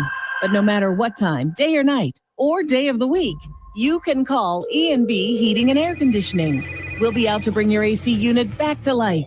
We've been repairing and replacing heating and air conditioning systems in the North Florida and South Georgia area since 1974. So when your air conditioner stops working, call E&B Heating and Air Conditioning to the rescue. Feeling sluggish? Wake up your body the right way with Vigor. The all-new Vigor Cold Plunge Tub from Hot Spring Spas is now available exclusively at Pinch a Penny Pools and Spas in Tallahassee. Boost circulation, reduce inflammation, sharpen your focus, and more. Elite athletes do it daily, and now you can too. Experience the power of cold therapy in your own home. Come see the Vigor Cold Plunge, available only at Pinch a Penny on Capitol Circle Northeast and Greer Road. Tired of spending money on bug spray and inhaling all those fumes every time you want to go outside? Treat your yard so you can stop spraying your kids. Paul's Termite and Pest Control has a solution to this persistent problem. Paul's has a program which seeks the grounds, flower bed, and shrubs.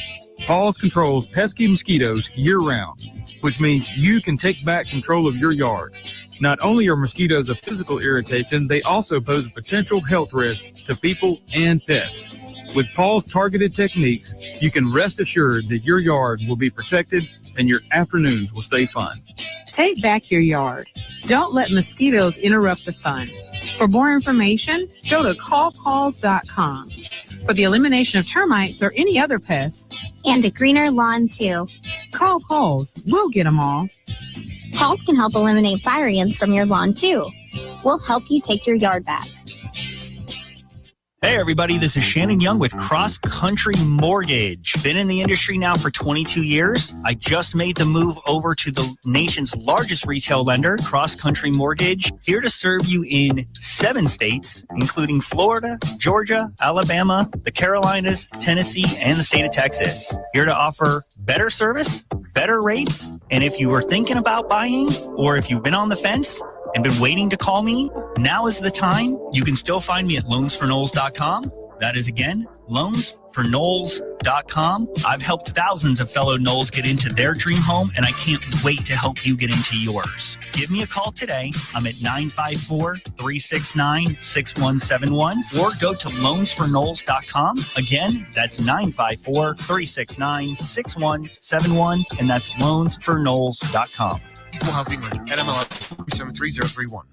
From the championship stage to coaching change and everything in between, Warchant.com remains your home for the best FSU football coverage in the business. Brutally honest columns and features, market-leading multimedia presence across video and podcast, the largest FSU fan community with a staff that combines for over 100 years of experience covering the Noles. When change comes, Warchant.com is your home for analysis from every angle. Warchant.com, your ultimate Seminole sports source. Sign up today. The Jeff Cameron Show is a production of the Warchant.com Multimedia Network. Check out Warchant.com today for the latest news inside Florida State athletics. That's Warchant.com. Now, back to Jeff on Real Talk 93.3. Ira Schoffel will join us in about 2 minutes, but before he does, Seth, I see you in there. At first, I was upset with the reactions, making this more about Bama being bad. Now I think I love it. Watching major figures melt down has been glorious. Are we watching again what we all lived 20 years ago? Go Noles. You know, it's interesting with Bama. We all knew, by the way, that, and thank you again, Seth. Appreciate the contribution and the question. I mean, we all knew once Nick Saban retired that you're not going to live up to that standard. He was the most successful coach in college football history. And he's kind of a one-of-one, right? You know, he's a unique figure in the sport. He's up there amongst all the giants, and some might have him at the very, very top of the heap, along with the great Bobby Bowden and others. But you know, it's hard to keep to that standard. They were bound to take a step back. The other part of this is, of course, everybody can indeed pay their players. Everybody can pay their players now. That's all I'm saying. And that'll help level the playing field a little bit. What I do think is fascinating is the hints around that program for those that cover it, kind of hinting at perhaps some culture issues. Now, I don't know if that's true or not. It is certainly the kind of conjecture that occurs when losses begin to mount. People begin to wonder, how do you put your finger on that? They've got good players. Why aren't they winning games, et cetera? So they try to apply that to whatever. I don't know if it's true or not, but I do know that they had a rash of people transfer out of the program. The reason that they decided to keep Milroe as the quarterback last year, I was told, was because he was kind of seen as a team leader. And when things were falling apart all around him, they did not want to supplant the quarterback, who was a guy that the other veterans who stayed looked up to, for fear that it would become a much bigger problem. You know, I don't know the answer to that, but you can bet these kinds of conversations that are being generated from these losses now are only going to become more abundant. I mean, this is going to go on week to week to week, and I'm for one here to see it all and enjoy it all. Yeah, though, your old buddy that you worked with at some point, I think it was about 4 years ago now, Mick Gillespie, who's out in Alabama, and he's covered that. He does a show, yeah. That show is the one I heard over the summer, in which there was hinting at the standard has been lowered and kids were trying the bore, and that's what they had to fix in the offseason. So through season one, because he wasn't Saban-like in his discipline structure, that kids were pushing the boundaries. And that was the first red flag that I circled of, oh, well, look, man, all you have to hear is one comment like that, and we have flashbacks, and I'm like the dog who sees the war footage, and I'm thinking about the end of Jimbo, and I'm thinking about Willie's short time here, and then, frankly, in retrospect, some stories that you hear about what happened last year that they kept pretty quiet. But once that starts, that's hard to stop that momentum from rolling in a negative way. Yeah, you can't. The toothpaste is out of the tube type thing. Yeah, that's a toughie. Oh, what did I miss? What a day. What a day. The stadium looked and felt amazing. I'm so happy for the Mikes, the university, the community, the players. Should be a fun season. Thank you. I cannot read that for some reason. That's Atlanta what? I can't see that up here. You'll have to. I did acknowledge that I could see the words there, but I will give you that name after I patch Ira through here. But we've got Mr. Schoffel. Beautiful. Let's add to the fun on a Monday, a holiday Monday, a celebratory Monday, and we'll do so by bringing in Ira Schoffel, Warchant.com. Hello, Ira. How the hell are you, brother? I'm awesome, Jeff. Have you been outside today? I have. Incredible. I have been outside today. I went outside bright and early this morning. That weather was perfect. It was a nice little chef's kiss on the heels of a huge Saturday in which I was so proud of Florida State, its players, its coaches, the administration that I doubted. All of them came through with flying colors. And so I thought, what a way to start the week. This weather, that result, forget about it. Now I'm talking to you. This is a perfect day, sir. You were just when you thought it couldn't get any better. I know. And here's Ira on my line right here, line 6, joining the program. Okay, well, where do you want to start? I mean, I'm going to give you carte blanche here. We've all kind of weighed in on the good, and there's a lot of good and very, very little bad, if any. What's clicking around your brain right about now as we've had a little bit of time to let it wash over us, and we've heard from the coaches and the players, and we've seen some other games and results? What are your thoughts? I think my biggest thing I still want to see, we all need to see this, is what is Alabama? Because, man, I give Florida State all the credit in the world. But was it a case where Florida State beat the physicality out of Alabama to where they didn't want it, which is possible? I mean, Alabama looked pretty physical on that first drive. They looked pretty decent on that first drive. But as the game went on, you could just tell they didn't want it anymore. And I thought, Coach Henshaw and his Henshaw's House piece today was pretty accurate when he said if the game had gone much longer, Florida State would have won by a lot more. And they could have won by a lot more if just a couple of things go their way, just a couple of lucky bounces. They have an offensive lineman recover a fumble and run it 15 yards. I mean, there were some things where that game could have really gotten sideways on them, some missed interceptions. But I do want to see Alabama play somebody else to see if there is any heart in there, or are they 2024 FSU? Mm-hmm. I think their season could go either way. So I do want to know that. But my biggest thing was, when I walked out of that game, one thing I thought was, okay, well, one thing in Florida State's favor in this game was you did have brand new offensive coordinators and defensive coordinators playing with new players who you brought from a bunch of different schools. So you had the element of the unknown squarely on your side. That was a huge advantage in that game.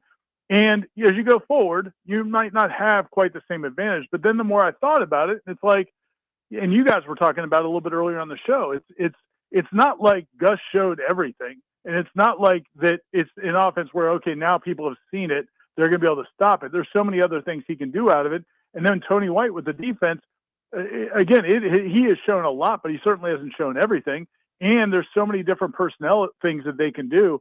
That's exciting to me because, again, sometimes you can look good in an opener because you threw something that nobody had seen before and people catch up to it. I'm not sure that from a week-to-week basis, a lot of teams are going to know what to do with this team.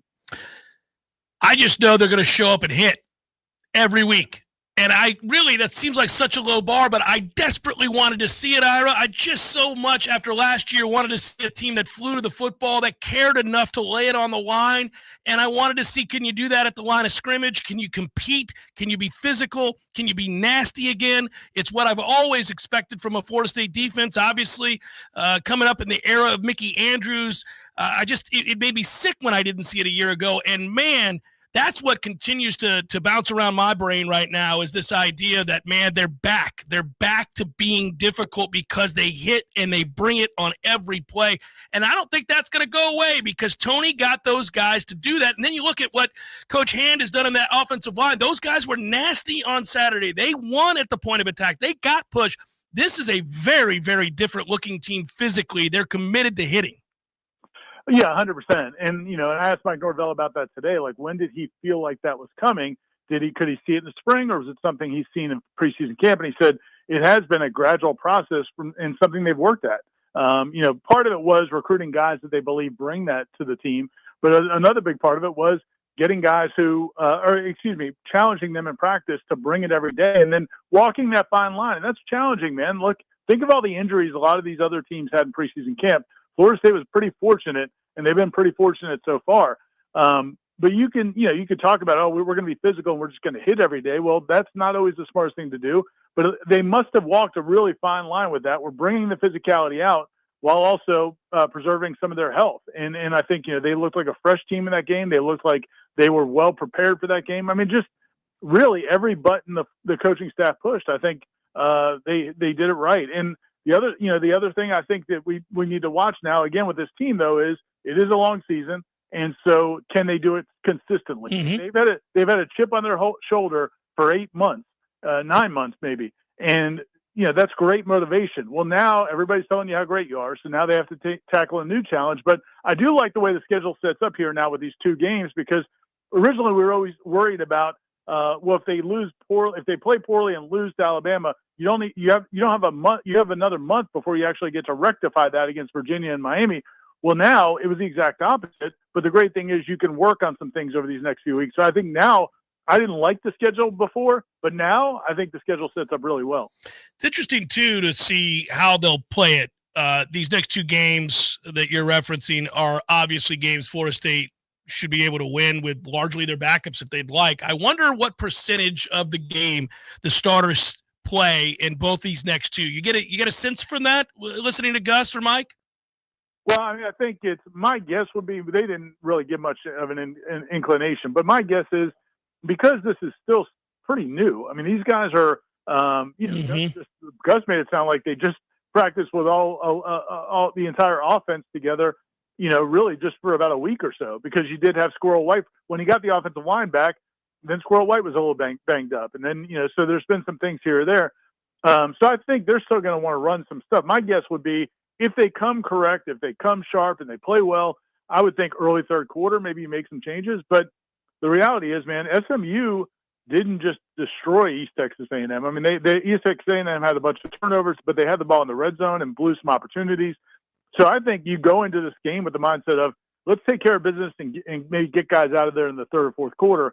But man, it would be awesome if they could get them out earlier, especially Tommy, because you just don't want anybody breathing on Tommy Castellanos at this point. Well, and yeah, I think as they move forward, there'll be games, and they actually handled this much the way we thought they might. Now, this is the part of it. Now, again, I didn't think they'd win, but we thought if the path to victory was in play, it would be because Tommy really was able to gash them with his legs and make big plays with his feet, and he did that all day long. But I don't think in most of these games, maybe just the big 4, in most of these games, you're not going to want him to run that many times.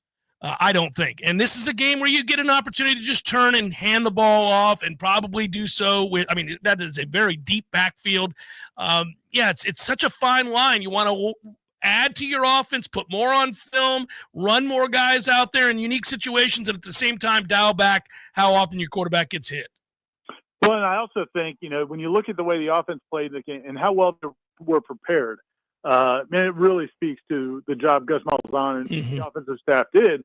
And you're getting the Gus Malzahn, I think, you're getting the Gus Malzahn who doesn't have to worry about all the other stuff that goes with being a head coach.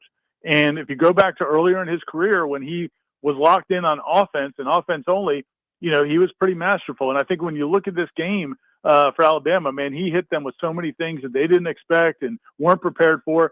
But I think now, after that game, he gets to just dive back into, okay, now building on this and let me show this to set up that. I mean, he's completely unencumbered to focus on that part of being an offensive coordinator, which I think is really good for Florida State. You just can't dispute the fact that the guy knows what he's doing. And then he's got players that seem to really understand it too. Because I thought that was the other cool thing about that game. And I'm sure you guys touched on it too. Some of the offensive execution, it wasn't simple stuff in terms of, just lining up and being in the right place. I mean, you saw linemen selling things. You saw players, tight ends selling things. I mean, it was a very well choreographed offense, and the players got it and executed it well. I'm sure they didn't do everything right, but now the fact that and he mentioned it yesterday, that his offensive line's got a lot of high IQ guys, and they've got a lot of experience. Well, man, that's got to be fun because you could start. You don't have to worry about whether or not they can handle things, and you really can explore all the different possibilities. I'll ask you before we sign off and promote the fact that the Smash is going to be a lively one tonight. How many times have you watched Randy Pittman's block on that linebacker? Yeah, it's pretty good. It's beautiful. That dude's head snaps back. I've watched it in super slow-mo, reverse angle. I've seen it many times. It's a joy. So tonight, special time, the Smash is at 7:30. Ira begins the show with big-time shots, everybody. The Don Julio will be flowing. It may be some different varieties of the skill. We'll see. But, hey, real quick, also, the last thing I want to say real quick about the watching the film back, I didn't watch that as much as I probably should have because I got distracted by watching clips of their safety, number 18. I just went back and watched him, and man alive, my guy did not. He's not going to love that film. Yeah, he's going to be talked about in the way that we talked about some players a year ago. That's how that's going to go. It's nice that it's somebody else's problem, and we have new data points to talk about and move forward, right? Yep, exactly. All right, brother. I'll see you tonight. Be good. Thanks, Jeff. Yep, later. The Smash tonight, 7:30. 7:30, Ira and Tom will join forces, and there might be a shot or two. He promised it. Oh, 2. Yes. Yeah. He confirmed that on the postgame show on Saturday. I believe that when you and I did the pregame show, the Warchant game day show, that I said I would do a keg stand. Yes, that would be the Friday before Miami at Corner Pocket Bar and Grill, a keg stand. Well, I'm in. I know you are. If I must, I will. Yeah. I will do said keg stand. Happy to do it. It's, what was the it's joyous. What was the postgame beverage of choice on Saturday? I mean, I know there wasn't just one, but like, what was the flavor? Beer. Just beer. You went with the beer? I think I had a bunch of Coors bottle. Oh yeah, the short nose. Yeah, the banquets. Yeah. Very nice. I kept it to just somewhere in that. You know, you can't. I didn't want to wake up Sunday and not be able to move. Sure. I wanted to celebrate, but also, hey, keep it easy. But my dad had a really nice bottle of whiskey. I was like your dad. For the post game, it was the Distiller's Edition, sherry cask aged Lagavulin. Is that what you did? Yeah. Lots of them? Mini drams? Yeah. The post game show went pretty long, and I said before we signed off that last live read I executed was that's skill. That's skill right there. You had to lock it in? I did. Pitch Penny Pools and Spas have everything you need for pool maintenance, chemicals, cleaners, pumps, vacuums, Mets, covers, you name it. Not Mets. Mets are busy losing baseball games to the Marlins. Those are doormats. Yeah. Hey, my Buccos took 2 of 3 from Boston over the weekend. We all know they already have the largest selection of premium hot springs hot tubs in the entire city, which you can easily finance, making these amazing hot tubs amazingly affordable for just about anybody. Now they're doing the cold tubs too. Hot Springs jumped on in and said, we'll do the cold tubs. We see the health benefits. We got them both. Right over there off of Greer Road, you can find Pinch a Penny, walk into that showroom and be in awe. It's glorious. They'll also come and take away your old hot tub, replace it. There, you're good to go, man. You're good to go. Pitch a Penny Pools and Spas. If you're ready to relax, they're ready to show you how. Your local news now. A woman was arrested in connection to a July...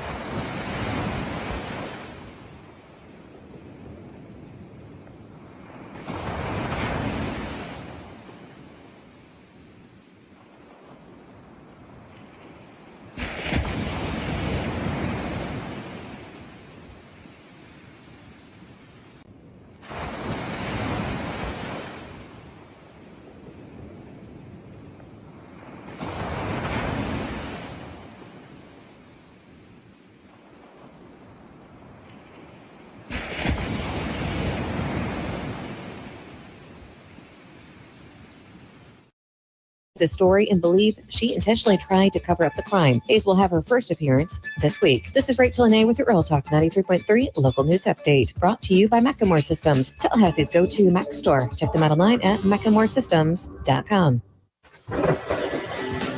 This is meteorologist Paul Trombley with your Real Talk 93.3 weather update. Sunshine mixed with clouds at times this afternoon, with daytime highs approaching 87. Winds out of the northeast, 8 to 15 miles per hour. Lows dip down to about 65 tonight, mainly clear skies. Daytime highs approaching 88 tomorrow. Sunshine mixed with clouds at times. This report is brought to you by The Lawn Johns. For all your landscaping and lawn care needs, visit thelawnjohns.com. Right now, it's 83 degrees. T-Spark Enterprises, roofing and construction services. T-Spark Construction.com. We conquer all peaks. We fix those darn leaks. Call 850-766-1340. T-Spark Enterprises, roofing and construction services. T-Spark Construction.com. License number CCC 1331204. Hey, Jeff, what's up, buddy? I was just thinking, I never tell you that when you grow up, one of the things that you'll miss are the games that you created with your friends in the neighborhood. Wow, good days. So I would have my buddy come over, and then we'd make up these games, kind of like a hodgepodge of every game that you've ever played. Kind of like the bikes we built. Correct. Yes. And it's a grand experiment. In the beginning, nobody knows how to play the game, and you argue about what the rules are going to be. And in the end, everybody knows how to play the game. By the end of that summer, you know the rules, the neighborhood know the rules, and you play that game like it's the greatest game ever played. But And you still try to break the rules, right? Oh, if you ain't cheating, you ain't trying. But at the end, Eddie, you're never going to play it again, and you'll think about it the rest of your life. And the best game you ever played was that game. Never been a better one. Hey, you want to have a Gordo Smash, Jeff? I do. I'd like that. Gordo's, bringing the flavor and flair of Cuban food to Tallahassee since 1996. The Jeff Cameron Show is a production of the Warchant.com Multimedia Network. Check out Warchant.com today for the latest news inside Florida State athletics. That's Warchant.com. Now, back to Jeff on Real Talk 93.3.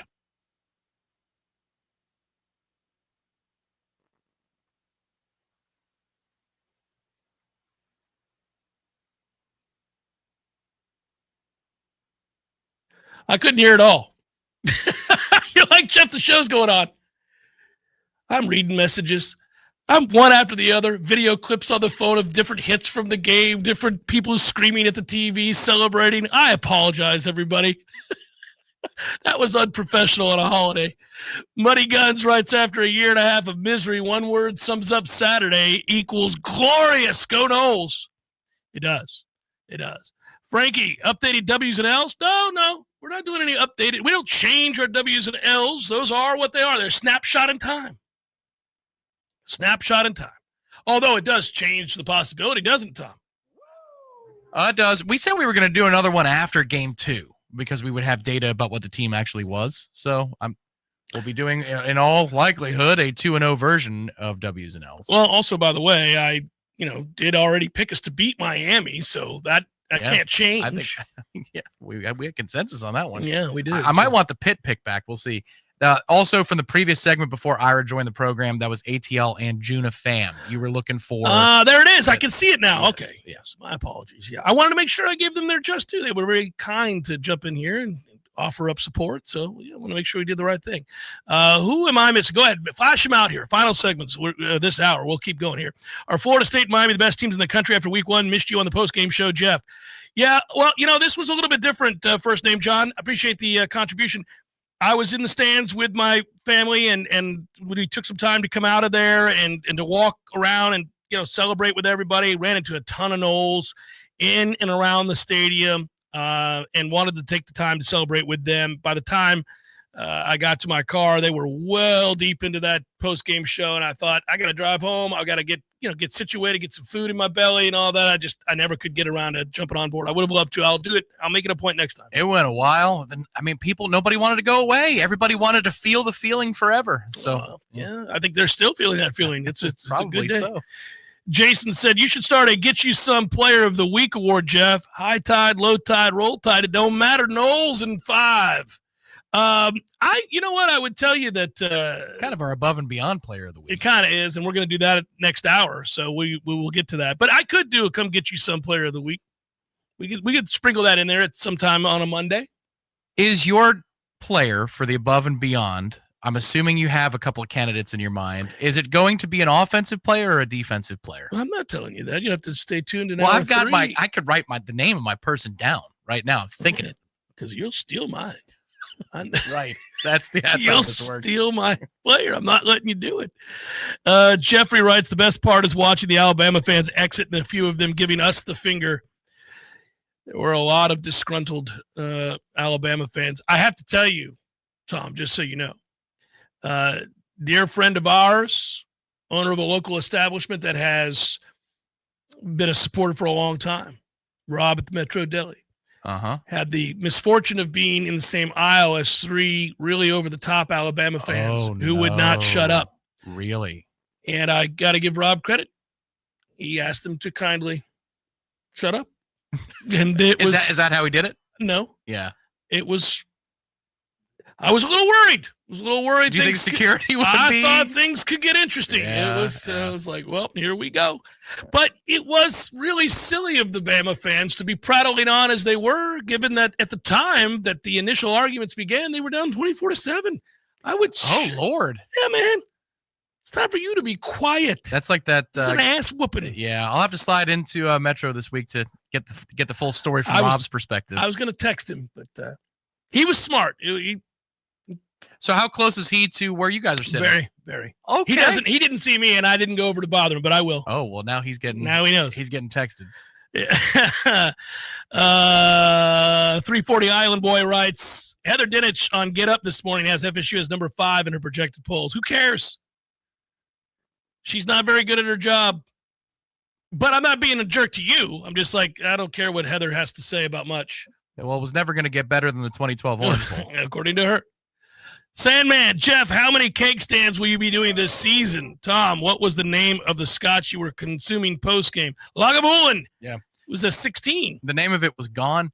Lagavulin, yes, 16 Distillers Edition, aged in sherry casks. It's very, very good. It is very, very good. How many keg stands this year? Well, no, listen, I'll tell you what. I'll promise one for the a win against Miami.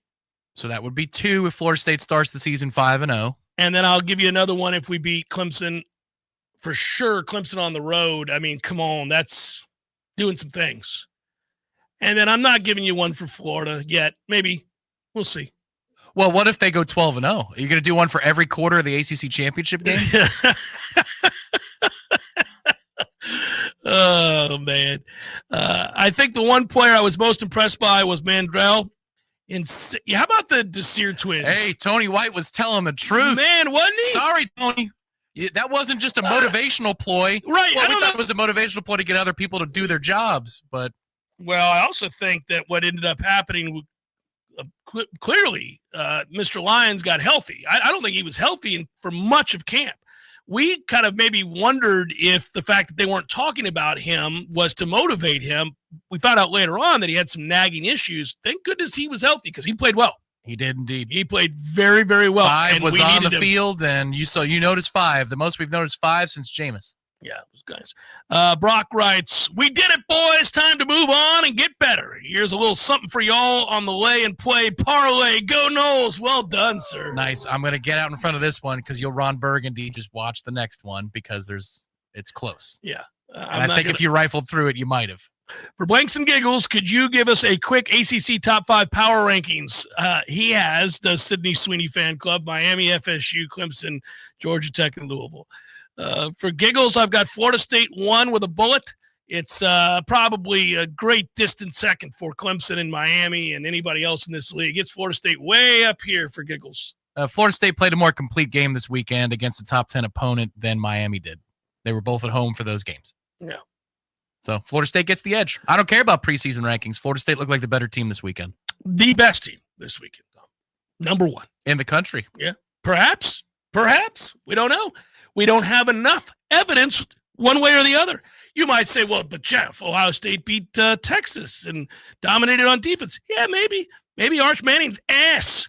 We don't know. Maybe he just isn't any good. Maybe that's why he was saying he wasn't going pro after this year. Because he stinks. Who knows? Gosh, y'all don't realize. I'm terrible. No, I stole all this money from these guys. I need some more seasoning. Yeah, lots of it. No, I don't. I have no idea. I mean, we're just kidding a little bit here, but it is fun. It is just for giggles. I have no way of knowing here. Is that Sannons?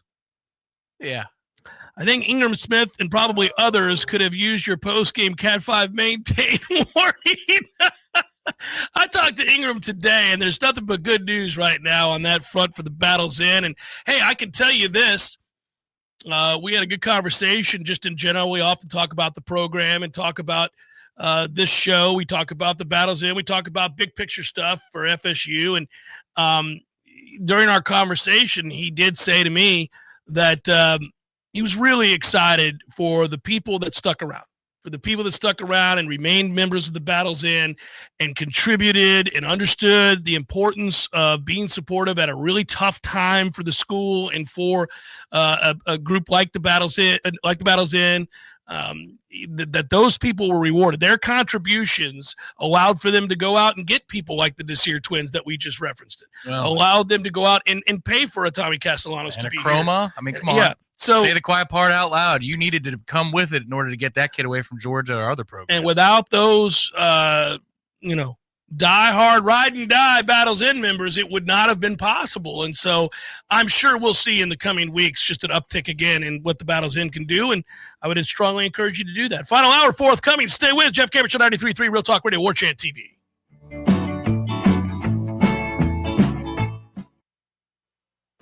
Water is your home's worst enemy. It finds cracks, soft spots, and weaknesses. But not on our watch. At Gutter Solutions and Waterproofing, we're veteran-owned and built different, driven by detail and the pursuit of excellence. We install seamless gutters, underground drainage, and waterproofing systems that don't fail. Because when you live with discipline, water doesn't stand a chance. Gutter Solutions and Waterproofing. Visit guttersolutions.net. With us, it's personal. A roof isn't decoration. It's your home's first line of defense. At GSWP Roofing, we treat every build like it's mission critical. We're GAF Master Elite certified, led by a former Marine. And we don't cut corners. We execute with discipline, precision, and materials that hold the line. Storm after storm, year after year. Repairs, replacements, full installs. This is roofing done by the book. No excuses, no shortcuts. GSWP Roofing. Online at gswproofing.com. With us, you're covered. License number CCC 1335048. Widden Glass has been taking care of business since 1945. When you call Widden Glass, you're dealing with experienced, reliable professionals who offer only the best. Like Widden's top-of-the-line bath enclosures that provide style and luxury at an affordable price. Eye-catching storefronts are a specialty at Widden Glass. We'll help you design it and install it. Widden Glass, the first name in glass replacement. Call 222-5781. Barry knows cool, he's keeping you comfortable. Barry knows cool, he can put them to the test. Barry knows heating and air conditioning, keeping you comfortable. Is what Barry does best. No matter how busy life gets, your home is the place where your family and friends show you they care and celebrate with you. That's why the professionals at Barano Heating and Air Conditioning always make sure your home is comfortable. Just like those who matter to you most, Barano will always be there for you. This is Tyler from Barano Heating and Air. Now you can schedule an appointment, purchase or renew your service agreement, or pay your bill from your mobile device. Any day, anytime, anywhere. When you turn to the experts at Carrier and Barano Heating and Air. Online at baranoac.com. Florida license number CAC 1816186. Barry knows heating and air conditioning. Tired of watching baseball score updates on your phone? Get off the bench and head to the CP. The Corner Pocket Bar and Grill is your home for all MLB games in-state or nationwide. Enjoy the coldest drinks, Tallahassee's best wings, and watch your team in crystal clear comfort. And if you like to compete, come by Tuesday nights for CP Trivia and Thursday nights for Beer Bingo, where you can walk home with cold, hard cash. The Corner Pocket Bar and Grill, 2475 Appalachie Parkway. Tallahassee loves the Corner Pocket. WVFD Gretna, Tallahassee. This is Real Talk 93.3. More of the Jeff Cameron Show is coming up next. Your sports action update on Real Talk 93.3 with all the latest odds from Vegas. Jacksonville Jaguars 3-point home favorites against the Carolina Panthers Sunday at Everbank Stadium to kick off the season. Trevor Lawrence over-under passing prop bet 239.5 yards, 1.5 touchdowns shaded to the under. College football, Florida with a 55-0 shutout win over Long Island University to start the season. They'll host South Florida as an 18.5-point favorite at the Swamp on Saturday, 54.5 the total. USF coming off a 34-7 upset win over Boise State on Thursday. TCU laying 3.5 at North Carolina tonight at the debut of Bill Belichick with the Tar Heels. Score $500 in rewards at the G-Bank First Bet VSiN Trifecta. Details at vsin.com/GBank. For more sports betting news and information, go to VSIN.com. Mike Sennett, Real Talk 93.3. Lowe's knows that no matter your paint project, saving is at the top of your list. That's why when you shop today, you can buy one, get one free. Select Valspar and HGTV Home by Sherwin-Williams. One coat coverage interior paints via rebate.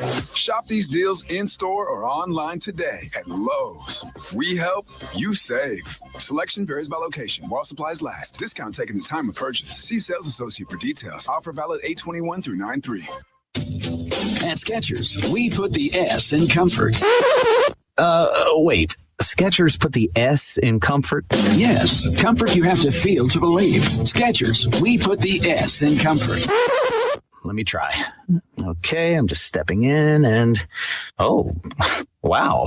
Skechers put the S in comfort. Duh. We told you. Find Skechers slip-ins at a Skechers store, Skechers.com, or wherever stylish footwear is sold.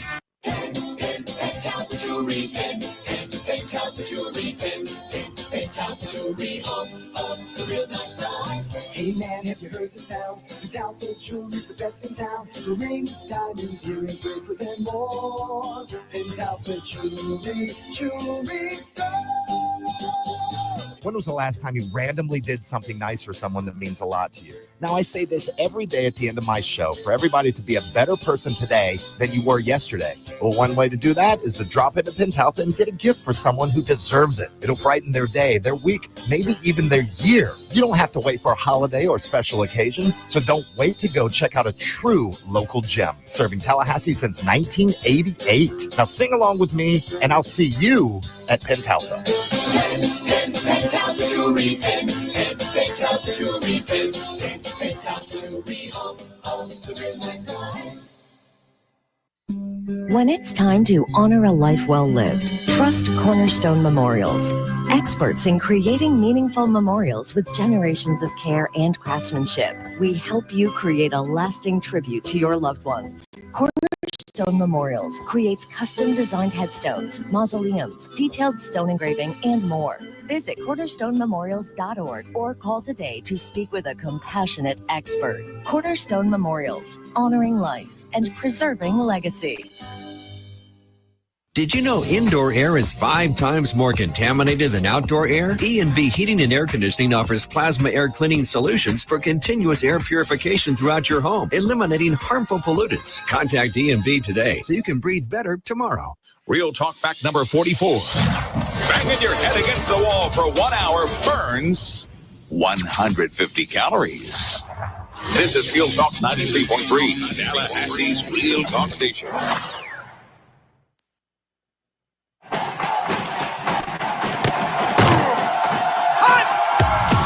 Broadcasting live from Florida's capital city, this is the Jeff Cameron Show, brought to you by Orange Theory Fitness on Real Talk 93.3.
only does the team pass with flying colors, so does the stadium and administration. Coaches, players, fans alike, we celebrate on a Victory Monday, buddy. A Victory Monday that sees Florida State right the wrongs of a year ago and get off to as good a start as you could have possibly dreamt of. Now I want to know, with a convincing win over Alabama, maybe changing mindsets, certainly mine, as I am unburdened. That's how I began the show and the discussion in hour one, which is that we can lift the weight of all the losses from a year ago and now look ahead to what this team is this year. We have more information and a set of data points that are ringing true through week one for Florida State. And now it gets interesting. Now you begin to talk about what's possible, what this schedule looks like with the knowledge that Florida State is going to show up. They are going to show up on Saturdays.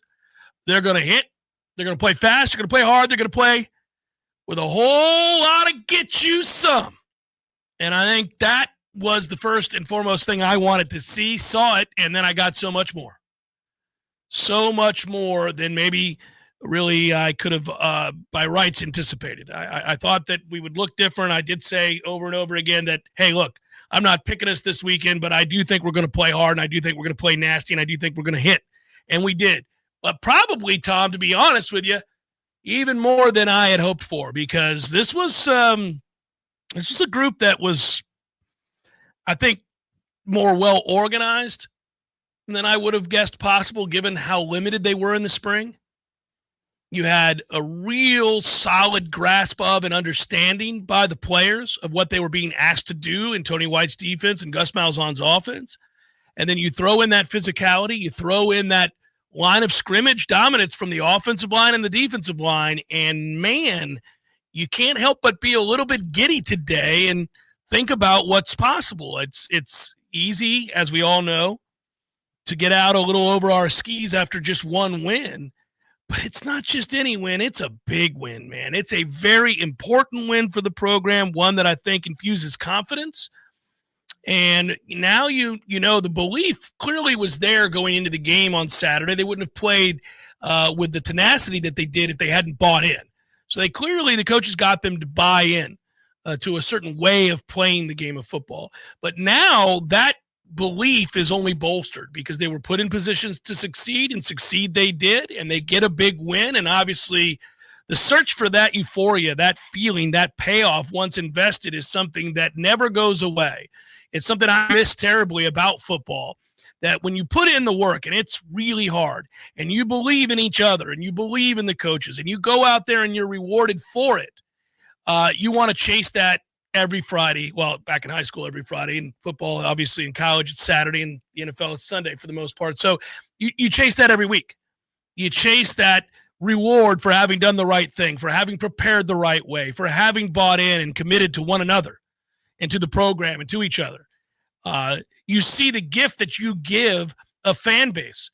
I mean, that's the gift that you gave. You earned a W, but look what you did. Look at the joy that you brought to the entirety of that stadium. I mean, they were able to shower you with that energy and love in return because of what you gave them. And we were yearning for it, longing for it, didn't have it a year ago. It was so maddening every week to walk into that place. And now to see us turn the page and to see that kind of an effort, you can bet people who were on the fence, people who just weren't certain that this is a program they could be proud of anytime soon. Well, those people now are coming to the games in droves. They'll be here for the other home games. They'll be showing up now left and right. You watch how quickly some of those unsold seats get sold. That's the belief that this team gave this fan base on Saturday. It was unbelievable. There was something I saw in the first drive. I know you mentioned this yesterday on social. I talked about it in the postgame show.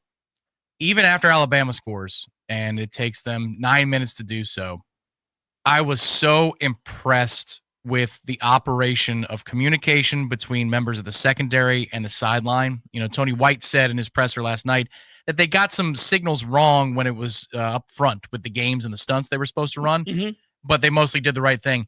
The back end, Jerry Wilson said in week 2 of camp that their signals were already down.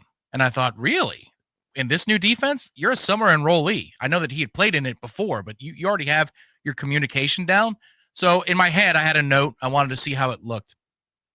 The communication in that first drive, corners to safeties, green dot to linebackers, and Earl Little was wearing the green dot.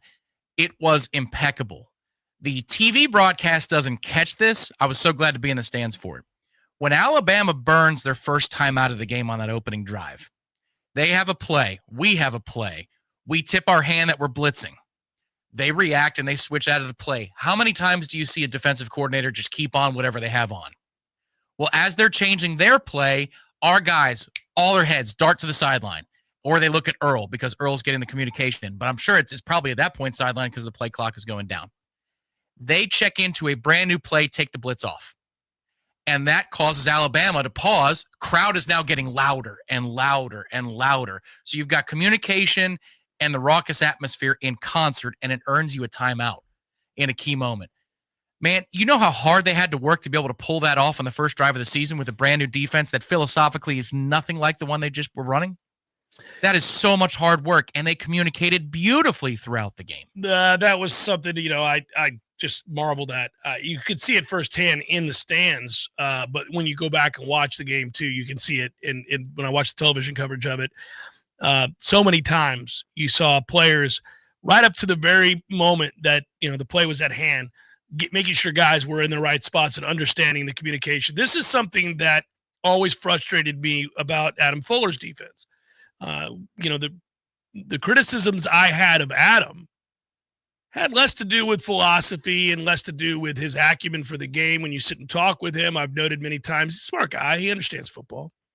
But he didn't do a good job of teaching what he knows to those players in a way that allowed them to execute it and communicate it. And they sometimes, or they oft looked as if they were not coordinated, save for when they had, 10 NFL players on the defense. That you can overcome some things when you're just better.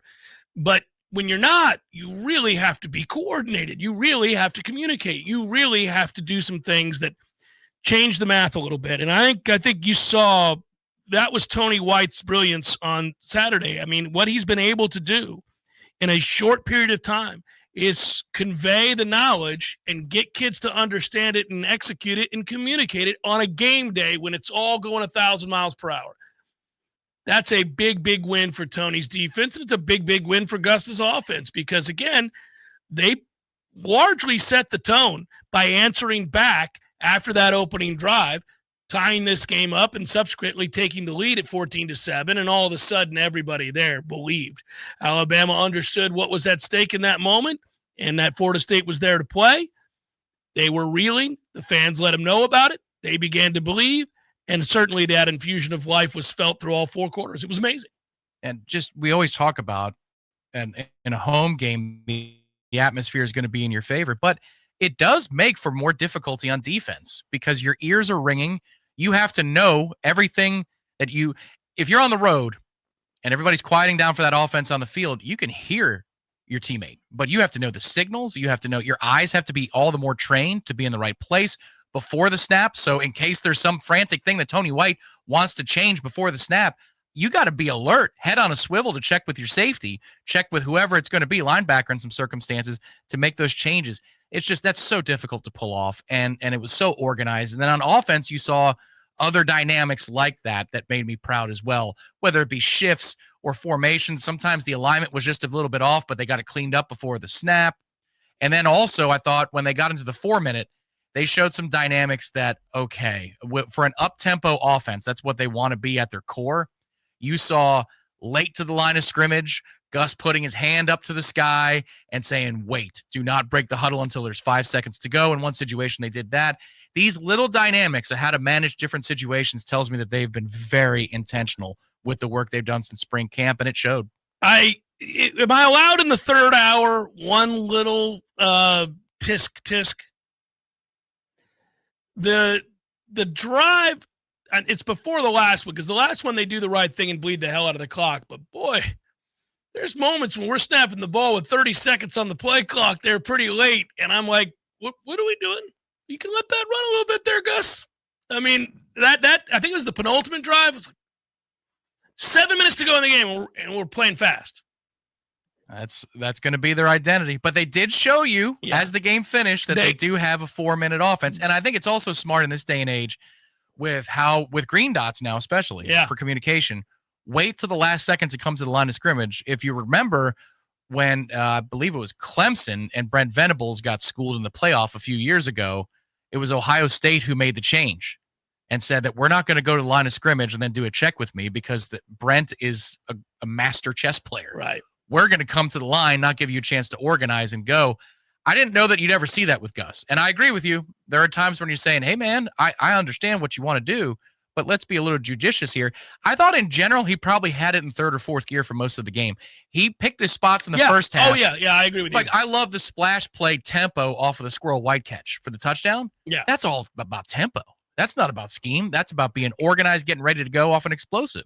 Yeah, and then, you end up, it's funny, you could see any big play, that's what they're going to do. Any big play, anything more than 10 yards, they're going to go. That's going to trigger that tempo even more, which we expect and we've seen in the past. Fun to watch. But how many times do you see illegal formation, 5 men in the backfield, all that friggin' nonsense last few years? The last few years when we're talking about this pre-snap stuff that drove us nuts, you really didn't have any of those problems on Saturday.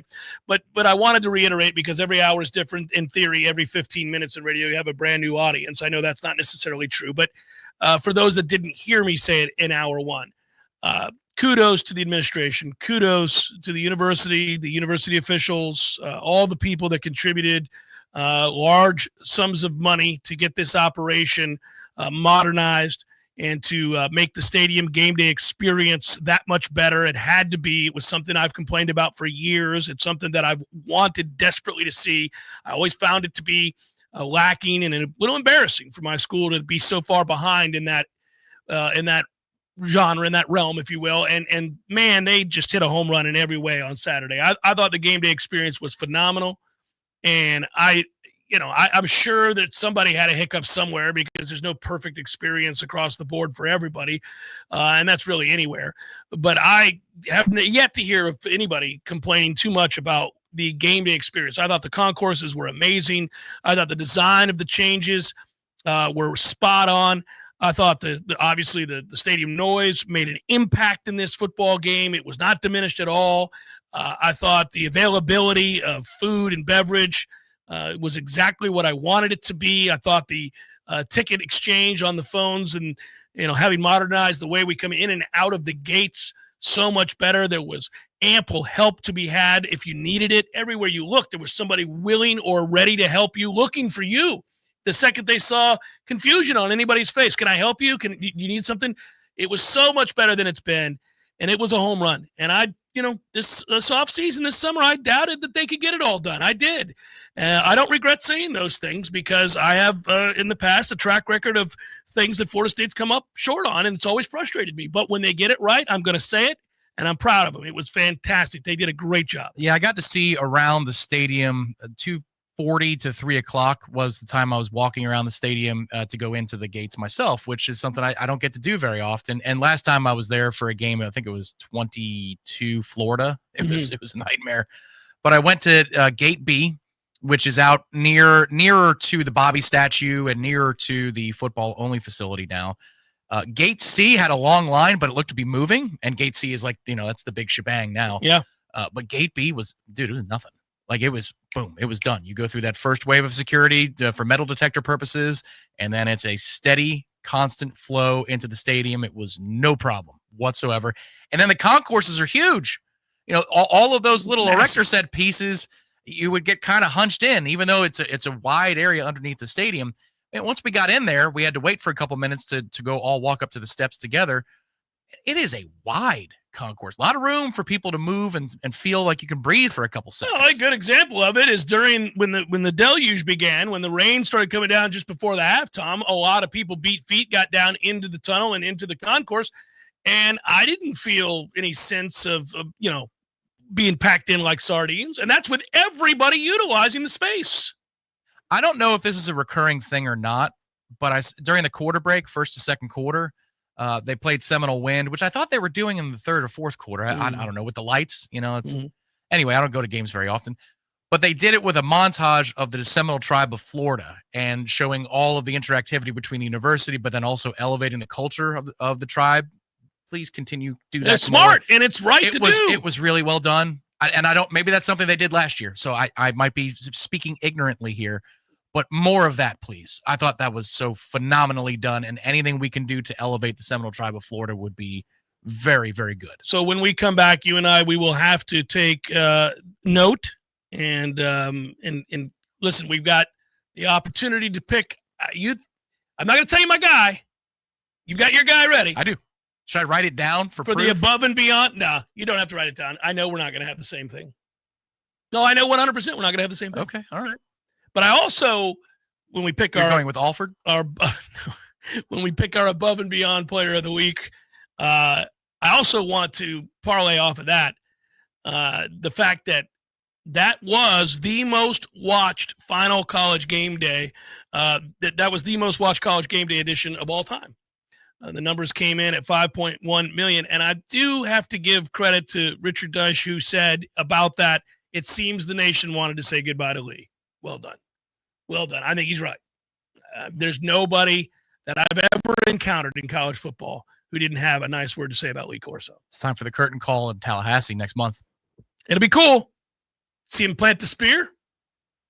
He deserves it, unlike few others. Oh, I'll get the chills. That will be something, huh? Yeah. That will be, woo. Yeah, please. I hope it can happen. I hope it can too. Just thinking about it gives you the chills. Jeff Cameron Show 93.3 Real Talk Radio Warchant TV. The weather is unpredictable and can cause issues around your home. Weston Trawick provides commercial, residential, and industrial electrical wiring services, yearly inspections on fire alarms, portable generator sales, and so much more. With 24/7 emergency service and repair, Weston Trawick will be your calm in the storm. Give them a call at 514-0003. Weston Trawick, professional electrical services day or night. Visit online at westontrawick.com. For most families, your home is your biggest investment. That's why Joel Higgins built ACL Home Inspections, providing you thorough, precise, and efficient information with same-day, easy-to-read digital reports. Probably one of the most common things that we find is a water heater drain line. It's meant to be plumbed a certain way, and a lot of the times in a retrofit situation where they replace the water heater is a different size. Lots of times they'll say, I had no idea, and it's the home that they live in, and they walk past these things every day. They're not even aware that it's a danger, much less that it's even there. Protect your family's biggest investment. Call ACL. Having your HVAC system operating properly is probably the biggest thing for high temperature events. So I always recommend a service agreement with a local HVAC company that will come twice a year and clean and service your HVAC system, and they can spot problems. Call today, 850-312-8919. On the front lines, fighting the insanity of the woke, it's Matt and Brett Doster with America in View. Matt, Florida has become the world leader for freedom, and I love being in the studio with you every week where we are reinforcing the conservative movement with truth, the Constitution, and a little redneck common sense. We're waking the woke. That's right, Brett. We enjoy talking politics and what's going on in the world. We're bringing our take on the issues, doing our best to fight for freedom. So tune in every Friday at 4 p.m. on Real Talk 93.3. Did you know that the survivability of a metal roof far exceeds that of a traditional shingle roof? At Metal Roofing Sales of Tallahassee, we have a brand new state-of-the-art roll former that produces the highest quality VersaPanel, PVR, and standing seam options. And we will guarantee to match or beat any local competitor's pricing. We're a family-owned business ready to offer you the very best sales and installation service in the area. And don't forget about our veterans and first responders discounts. Call Metal Roofing Sales today at 850-536-9123 or online at metalroofingsales.net. Hey, you, can't you read the sign? It says, keep off the grass. Oh, but I just wanted to feel it. Excuse me? I wanted to feel what it was like to have an amazing lawn like you do. It always looks so good, even in the summertime. How do you do it, neighbor? They're called Lawn Johns. They come once a week. Maybe you should give them a call so you can tell other people to stay off your lawn. How's that sound? Ooh, yes. I would love to tell people to stay off my lawn. For the very best in lawn care, call the Lawn Johns at 850-322-2567. Stay off my lawn. Every life tells a story. At Cornerstone Memorials, we help you preserve that story with care, compassion, and craftsmanship. Whether it's a custom headstone, a beautiful monument, or a heartfelt inscription, our family is here to serve yours. Visit cornerstonememorials.org and discover how we've helped Tallahassee families honor their loved ones for over 50 years. Choose Cornerstone Memorials because the memories of the ones we love deserve to last forever. Hey everybody, this is Greg Tish, and I want to personally invite you to join us each and every weekday morning right here on Real Talk 93.3 for the Greg Tish Show. We have the best guests in Tallahassee. We play the funnest games like Give Me a Second, the movie clip game, and everybody loves a food segment every weekday morning at 6:45. So start your day with Tallahassee's morning show, the Greg Tish Show, right here on Real Talk 93.3.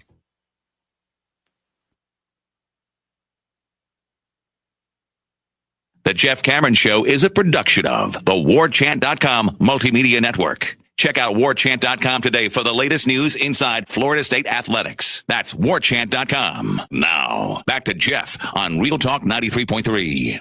Gremlin's in the system in there, Tommy. I like this weird mouse that we have for this computer. I don't. I know.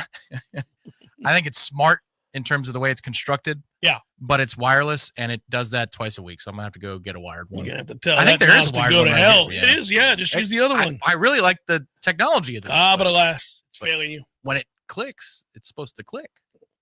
The one that's plugged in will. Right, because it's a wire. Oh, all right. Pull it up. AboveandBeyondVR.com. AboveandBeyondVR.com. Give them a call today, 727-253-5995, to book a place and save all kinds of cash. How about my man Matt texting you and me over the weekend about the Coastal Bliss at Paradise Cove and so many more places that, of course, the properties that they own, the over 30 properties that they have for you to book. I was excited as all get out with this enthusiasm, this gusto in which he wanted to run a special promo beginning today. 14% discount for that 14-point ass-kicking promo code. Now, normally you use JCS for that promo code. This time around, it'll be easy to remember for you as well.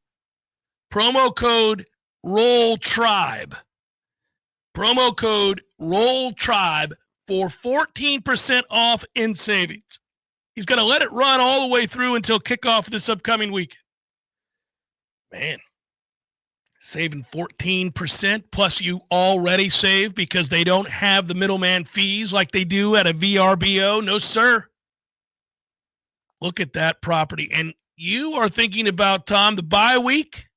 So what I have are prices listed for the bye week. You check in on a Friday, you leave on a Monday. 3-night prices, 3-bedroom unit, Coastal Bliss. Big old unit.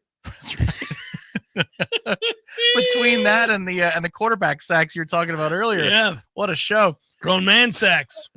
Under $1,250 for 3 nights. All in. Under $1,250, 3 nights. 3 bedrooms. So once again, you got multiple families, or you're bringing down all the kids. You're right on the water. It's a beautiful setup at Coastal Bliss. You will not be disappointed. So many other great properties throughout Dunedin, Clearwater Beach. You can get to Dunedin for under $200 a night, Man. For the bye week. So if you're looking for a break for the bye, watch some games by the water, soak up the sun, outstanding savings with promo code ROLLTRIBE. Glorious. All right, time for us to pick it. Cue it up, man. Let's hear the sounder. Above and beyond. Above and beyond. Above and beyond. Above and beyond. Well, Tom, I had to do it. I got to go back to something I talked about all offseason. My concerns in this game were at the line of scrimmage, and yet it was the line of scrimmage that was won by Florida State on both sides of the ball. Normally, I don't do this. It's kind of a cop-out, but I'm going to do it. The entire offensive and defensive line gets the above and beyond player of the game. Fair enough. I'm going to go within that group, and the reason I'm going to choose somebody who wouldn't be named the MVP of the football game. Pettibone? Almost. Other side. Oh, really? On the defensive side? Yep. You're going to go with the Lions? Daniel Lyons. Yeah, I thought he played great. Now, I've always been a fan of Daniel Lyons, in terms of preseason, talks in the last few years. I'll spend more time on him than most because I feel like there's a little something to him, but he's put on extra weight. He's obviously come up in the world in terms of ferocity and consistency. That's something they were looking for. Also, the health factor. But when he was on the 2 deep this week, It was, can he spell Daryl Jackson to give Daryl Jackson some time to do what he does? Well, you noticed 5 in this game more than you noticed 6. That doesn't mean Daryl played a poor game. It's just Daryl was eating up a lot of 2-man blocking schemes so that other guys could thrive. And so Daryl did his part, and Daryl played well. But Daniel Lyons was a difference maker in this football game, and that really changed things. And so, especially in that first half, Daniel Lyons, outstanding player this weekend, above and beyond my expectations of what he was going to be in game 1. Yeah, it's fair. If you're going to pick a single guy, you would have had to pick somebody on the line of scrimmage on both sides, either way, because so many guys really do stand out there. And when you go back, and many of you will today, it's a holiday, maybe you'll do it this evening, I don't know. Go back and watch that again. That television copy's not great. If you can find any of the shots from on high that replicate closer to the All-22, you can really see it there. But point would be, when you're going through and watching this, you'll see a lot of subtle things that made it go. And you just referenced one. Daryl Jackson, there's a play on a run right up the gut where he takes on 2 blockers and holds the point of attack and then makes the tackle with his free arm. This is not the Daryl Jackson we saw for much of the beginning of the first half of the season a year ago. This is a different version of Daryl Jackson. Where Daryl, what'll happen, I think, is because, normally a lot of folks will just look statistically to see what a guy's done. This amount of tackles for loss, sacks, things of that ilk. But when you're talking about a space eater like that, he may go entire games in which he makes 1, maybe 2 tackles where he's credited at all. And you might get done with a game and look at the stat sheet and go, Daryl didn't do much. Oh, nay. If he is seriously occupying 2 offensive linemen and he keeps the point of attack neutral, he wins. He won. He's what's making it possible for linebackers to fly up and make plays like he did for Blake Nicholson in that second half. He's what's making it possible for the safeties to come up Earl to make all the plays that he made. If you're consuming that kind of space and those blockers, that's your job. And if you think back to the game itself, and I said, name a defensive lineman who made a play, you're going to go 6 or 7 names deep. Yes, you are. And that's a really good sign, because before the game kicked off, I think if I asked you how many guys made real plays, or how many guys are about to make real plays on the defensive front, you might set the over-under at 3.5 or 4.5. But a lot of players had their moments. It doesn't mean that they didn't have lowlights as well. But, I mean, you go down the list, obviously – we knew that Daryl Jackson was going to make some plays, and Jason Jenkins and James Williams. He didn't make as many plays, at least in the stat sheet, as he did when you're watching the play develop itself. But Desir did, DeMonte Diggs did, Deontay McCray did, Jaden Jones did. I mean, you go down the line.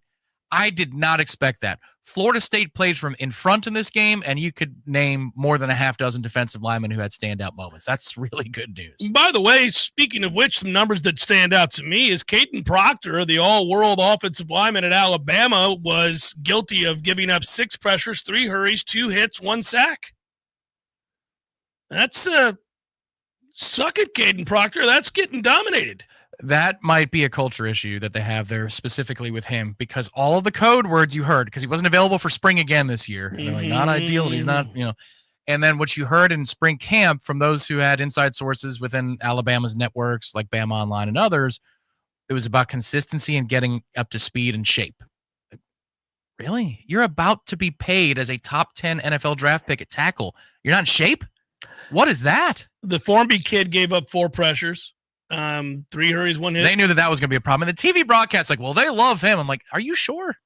Because I didn't hear that they love their right tackle. Yeah, so it's interesting. Look, if you're Florida State, the reason I talk about the line of scrimmage, if I told you before the game that Florida State would rush for 230 yards and 4 scores on 49 attempts at 4.7 yards per carry, buddy, we would have been predicting something very different.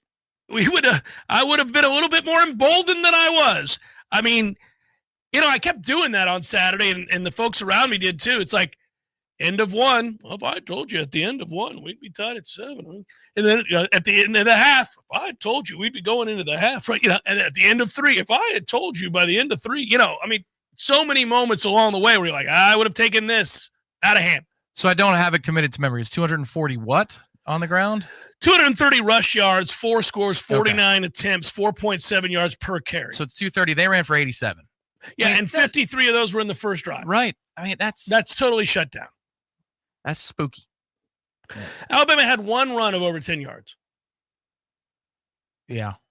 That was on the first drive, right? I don't think it was. I think it was later. They broke one up the middle. I thought it was on the first drive. It might be later. Yeah, and I mean, listen, their best runner is their quarterback, or at least he was. And that's not how they call the game. Yeah, they've got issues to sort through. The good news for us is that we call the game the way that, our quarterback plays the game. And in case anybody was worried about whether Tommy would run or not, was willing to run, he wasn't trying to boost the resume by throwing the ball when he could run, and he did not hesitate several instances and change drives with his legs. So that was good to see.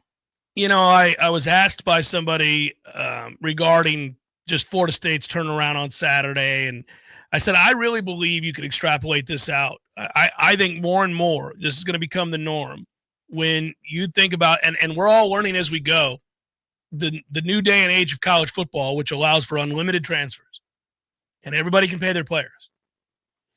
You really are, and especially for schools that, maybe more than to our liking, but utilize the portal to the extent that a Florida State does, quite literally where you have 11 new starters on offense and, whatever it is, a total of 18 to the 22. We're all just going to come to the conclusion that we don't know from year to year as it applies to teams that utilize it that much. Now, the idea is to get away from using it to the extent that we've had to use it and to find some semblance of balance and do better at player eval and recruiting the high school ranks. But the truth is, I just think there's a lot that we're all learning now in the last, year and a half. We just don't know. We really don't know. Look, there were some things that you could know. You could know that Alabama has an overabundance of talent by way of comparison to most teams around the country. Just go back and look at their players and what their player rankings were coming out of high school and what they've done, at least in terms of recruiting over the year, over year. You knew they had a good roster. It doesn't mean they're a good team, but you knew they had a good roster. And, I think we're all learning now that, hey, if I look up preseason and I see that Indiana has 15 new starters of the 22, then I have to be willing, despite what I know about their history and despite what I know about their overall lack of talent on a roster compared to, say, Ohio State or whatever it might be, right? I have to be willing to say in a preseason discussion, well, we really don't know. They could be good. I don't know. You have 15 new starters. How the hell do I know? That's just, it seems so weird. It's not the way the sport was ever talked about or evaluated in an off season for a long time. For the better part of my career, that's just never been the case. And it's simply true right now. I mean, Florida State embodies that more than most. Is there anything about the operation you saw from the stands that you found to be notable? Like, for example, I was talked about the communication of the sidelines. You talked about the communication of the sidelines on defense. Gus is like 15 feet on the field during the plays.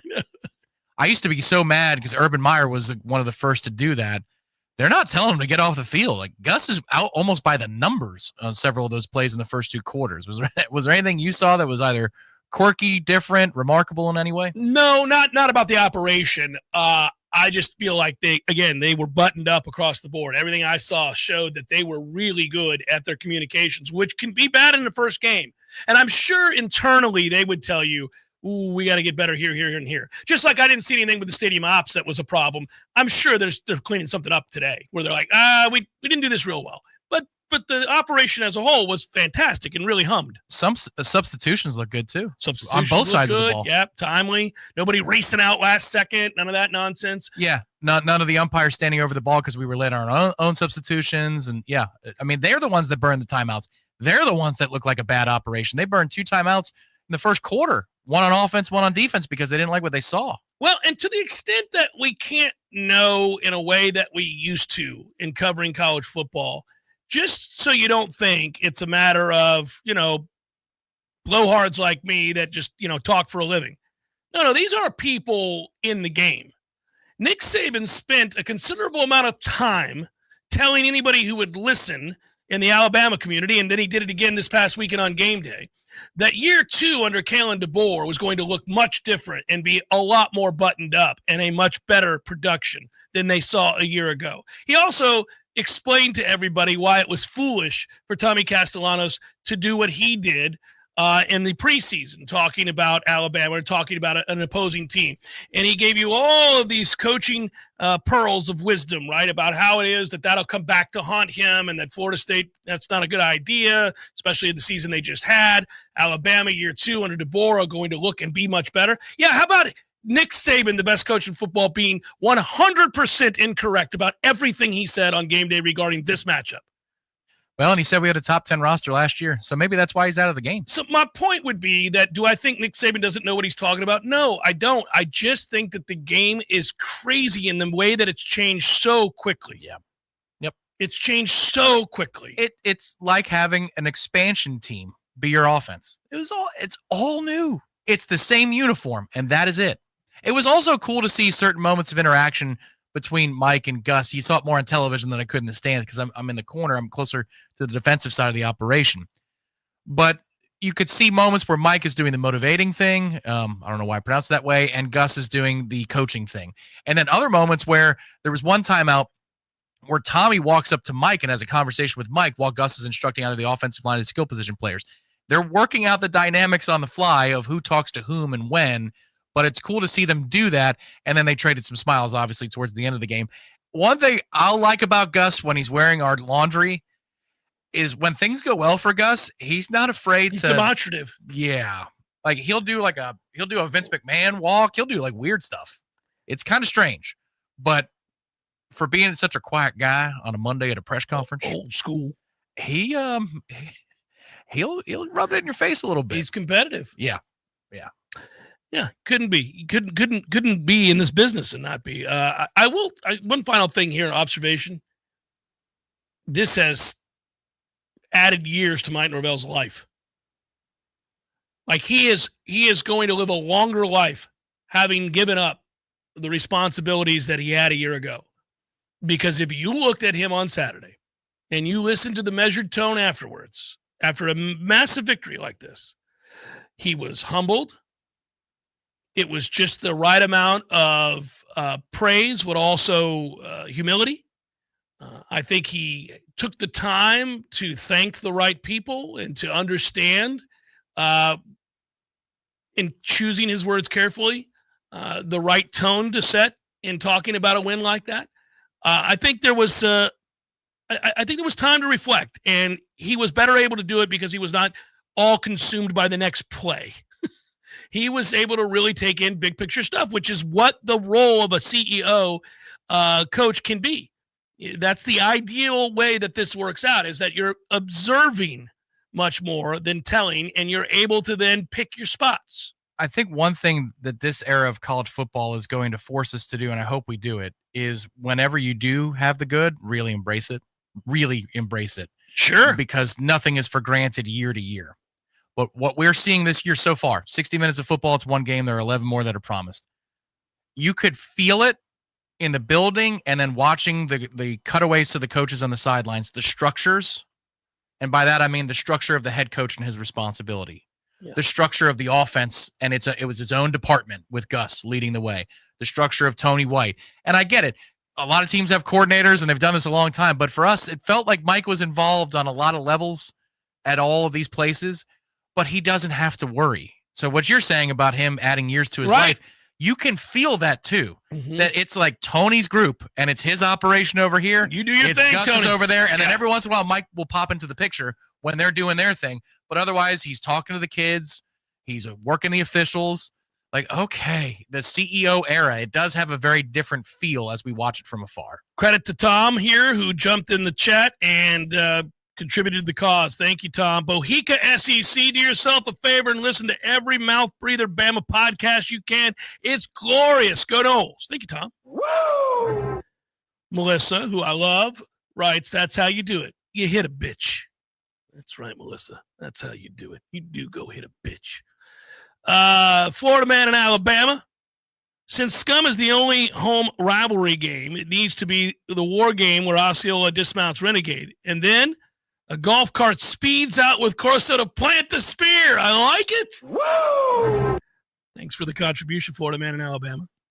Yeah, let's hope that Lee gets a chance. I already read Tony's Suck It Bama, and I read Never Lose Your Nerd, Still Smiling from Saturday, and So Happy Go Knowles. Have we caught up? We've got everybody. We do indeed. We have made it. What a day.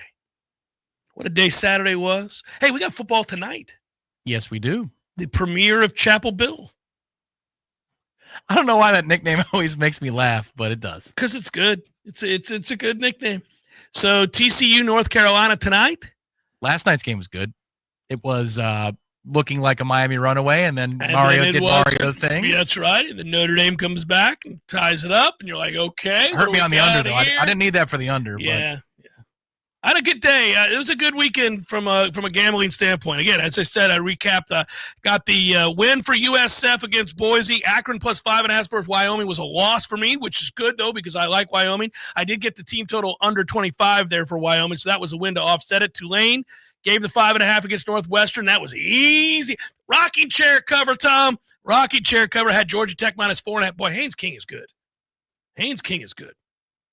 And thanks for that last touchdown, Haynes. Yep. Well, they played poorly, and they still won the game. Still won the game. Colorado did not play situations well. That'll happen when you're poorly coached. That'll happen when you're poorly coached. Miami of Ohio plus 18.5 against Wisconsin. Cover. UNLV Sam Houston over 61 is an L for me. It got to 58. Damn it, man. Michigan did not cover against New Mexico. That's an L for me. A win for me was Utah just pummeling UCLA. Oh, man. That was the easiest win of the weekend. That was a joke. Yeah. I was pumped up to watch that game, and I just was pumped up to refill my glass instead. It's not a real program at UCLA.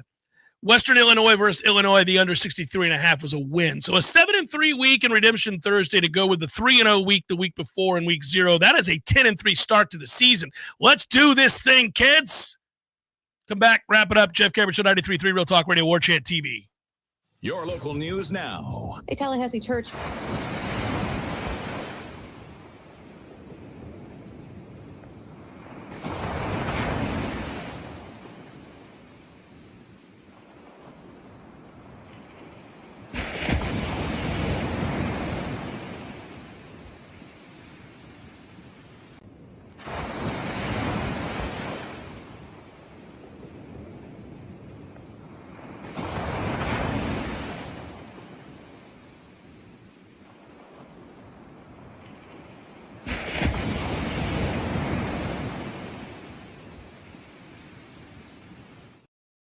W.T. Moore Elementary School's Extended Day Program. Booker was placed on administrative leave pending the investigation. This is Rachel Anay with your Real Talk 93.3 Local News Update. Brought to you by Macklemore Systems, Tallahassee's go-to Mac store.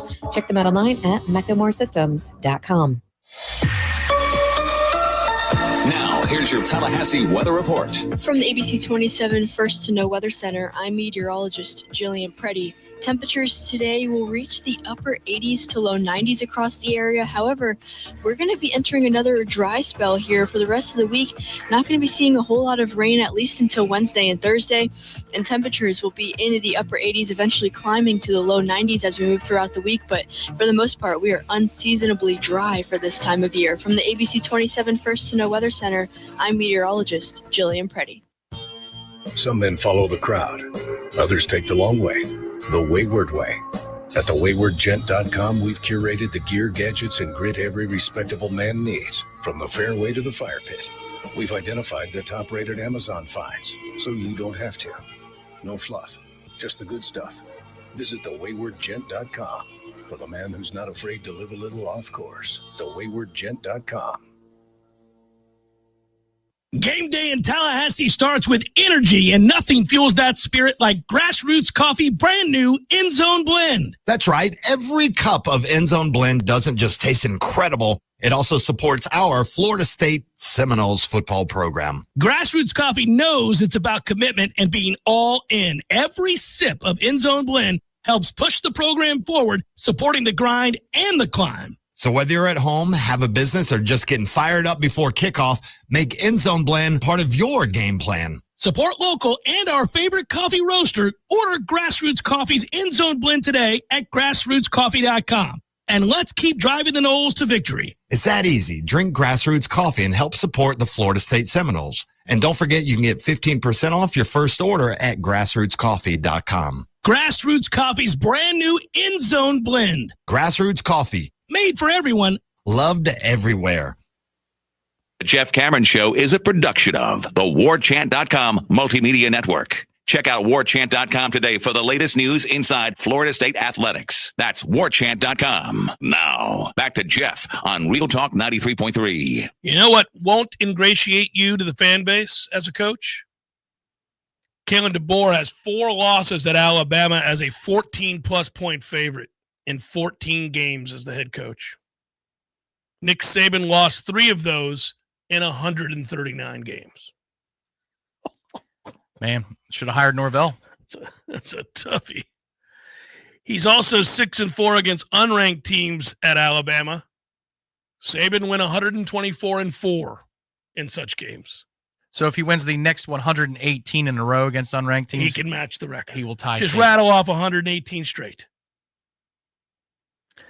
Yeah, it's going to be an interesting time there. It's not like they'll be rational. Being great for the better part of 20 years, as in the best team in the sport for that time, does not lend itself to rationality and lowered expectations and measured responses. It does not. We know that because of our time as the best team in college football for the better part of 20 years. You know, we understand what that looks like. A very, very cool last game day for Lee Corso, and I thought they did a good job with that, all of the highlight stuff. And, you know, I think legitimately he was touched. That was great to watch. I don't care about game day, but I went back and looked at the way they did it, and they did a good job. You know, honestly, all I saw was social media posts of the key moments. So I didn't see some of those little personal touches that they do. We had the setup over at Indigo, and I was thankful to be doing that on a day that was as electric as the Alabama game was. But I do love the fact that Lee ended up going 6-0 in his final weekend of picking games. He's a perfect 6-0, and Florida State made that happen for him. Yeah, and it was, you know, he also, said that Ohio State would beat Texas, and they did. I thought Ohio State's defense was phenomenal. But then again, we got to figure out what everything is as the year goes on. I will say that when I woke up this morning and I'm smiling ear to ear, I did wonder about the possibilities of what this means for the rest of this season for Florida State. You know, we spent much of this offseason saying, hey, what's the number? Where do we have to get to? What's going to take for this thing to turn around and to really gain some momentum? And at the end of the day, I mean, now all of a sudden it greatly skews what you think is possible. I'll just say that. You think much better than what you thought before the year. Yeah, for example, I'm watching last night's game with Miami, and I see Malachi Toney owning the moment, and he's a true freshman, reclassified. He's 17 years old like Ryan Williams was. Well, we've already seen Ryan Williams, and we're not going to run nearly as much man coverage as Notre Dame did.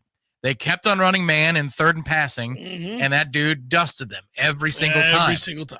And initially I thought, oh, no. And then I thought, oh, wait a minute. That's not what we'll be doing. Not what we're doing. No. Yeah. Now we need to clean up whatever the failures were for number 5, who's a really good player. And I think a lot of that had to do because we were so scared of Williams' speed that there were underneath things open. But Florida State, this is the benefit of winning that game. You have now taken on large, fast, and strong human beings. Oh, yeah, you're not shocked by anything. You will not be shocked by the speed of that kid or anybody else. Rapid fire. Oh, you're doing it. Fired up. Man. Let's go. All right. It's time for, how you say, with the pitching probables? Mets up 10-7 on the Tigers. Sean Manaea, Charlie Morton. Blue Jays, Reds, Chris Bassett, Hunter Green. Guardians, Red Sox, Parker Messick, 1-0. Let's keep it going. Brian Bayo. Angels, Astros, Yusei Kikuchi, Luis Garcia. White Sox, Twins. Frazier, Ellard, Bailey Ober. Athletics, Cardinals, Luis Morales, my old buddy. Sonny Gray goes for the Cardinals. Boo. Braves, Cubs, Spencer Strider, Colin Ray. Giants, Rockies, K-Wei Tang. Chase Dollander. Phillies, Brewers, Tawan Walker, Jacob Mizarowski. We got the Orioles and the Padres, Kyle Bradish, Dylan Cease. Mariners, Rays, Luis Castillo, Shane Baz. Rangers, D-backs, Patrick Corbin, Ryan Nelson. Marlins, Nationals. Game is already over, and that game was, I don't know who won. It's over. Go check for yourself. Blake Batcher, Andrew Alvarez. And that is a look at those that shall reside on the bump. Boom!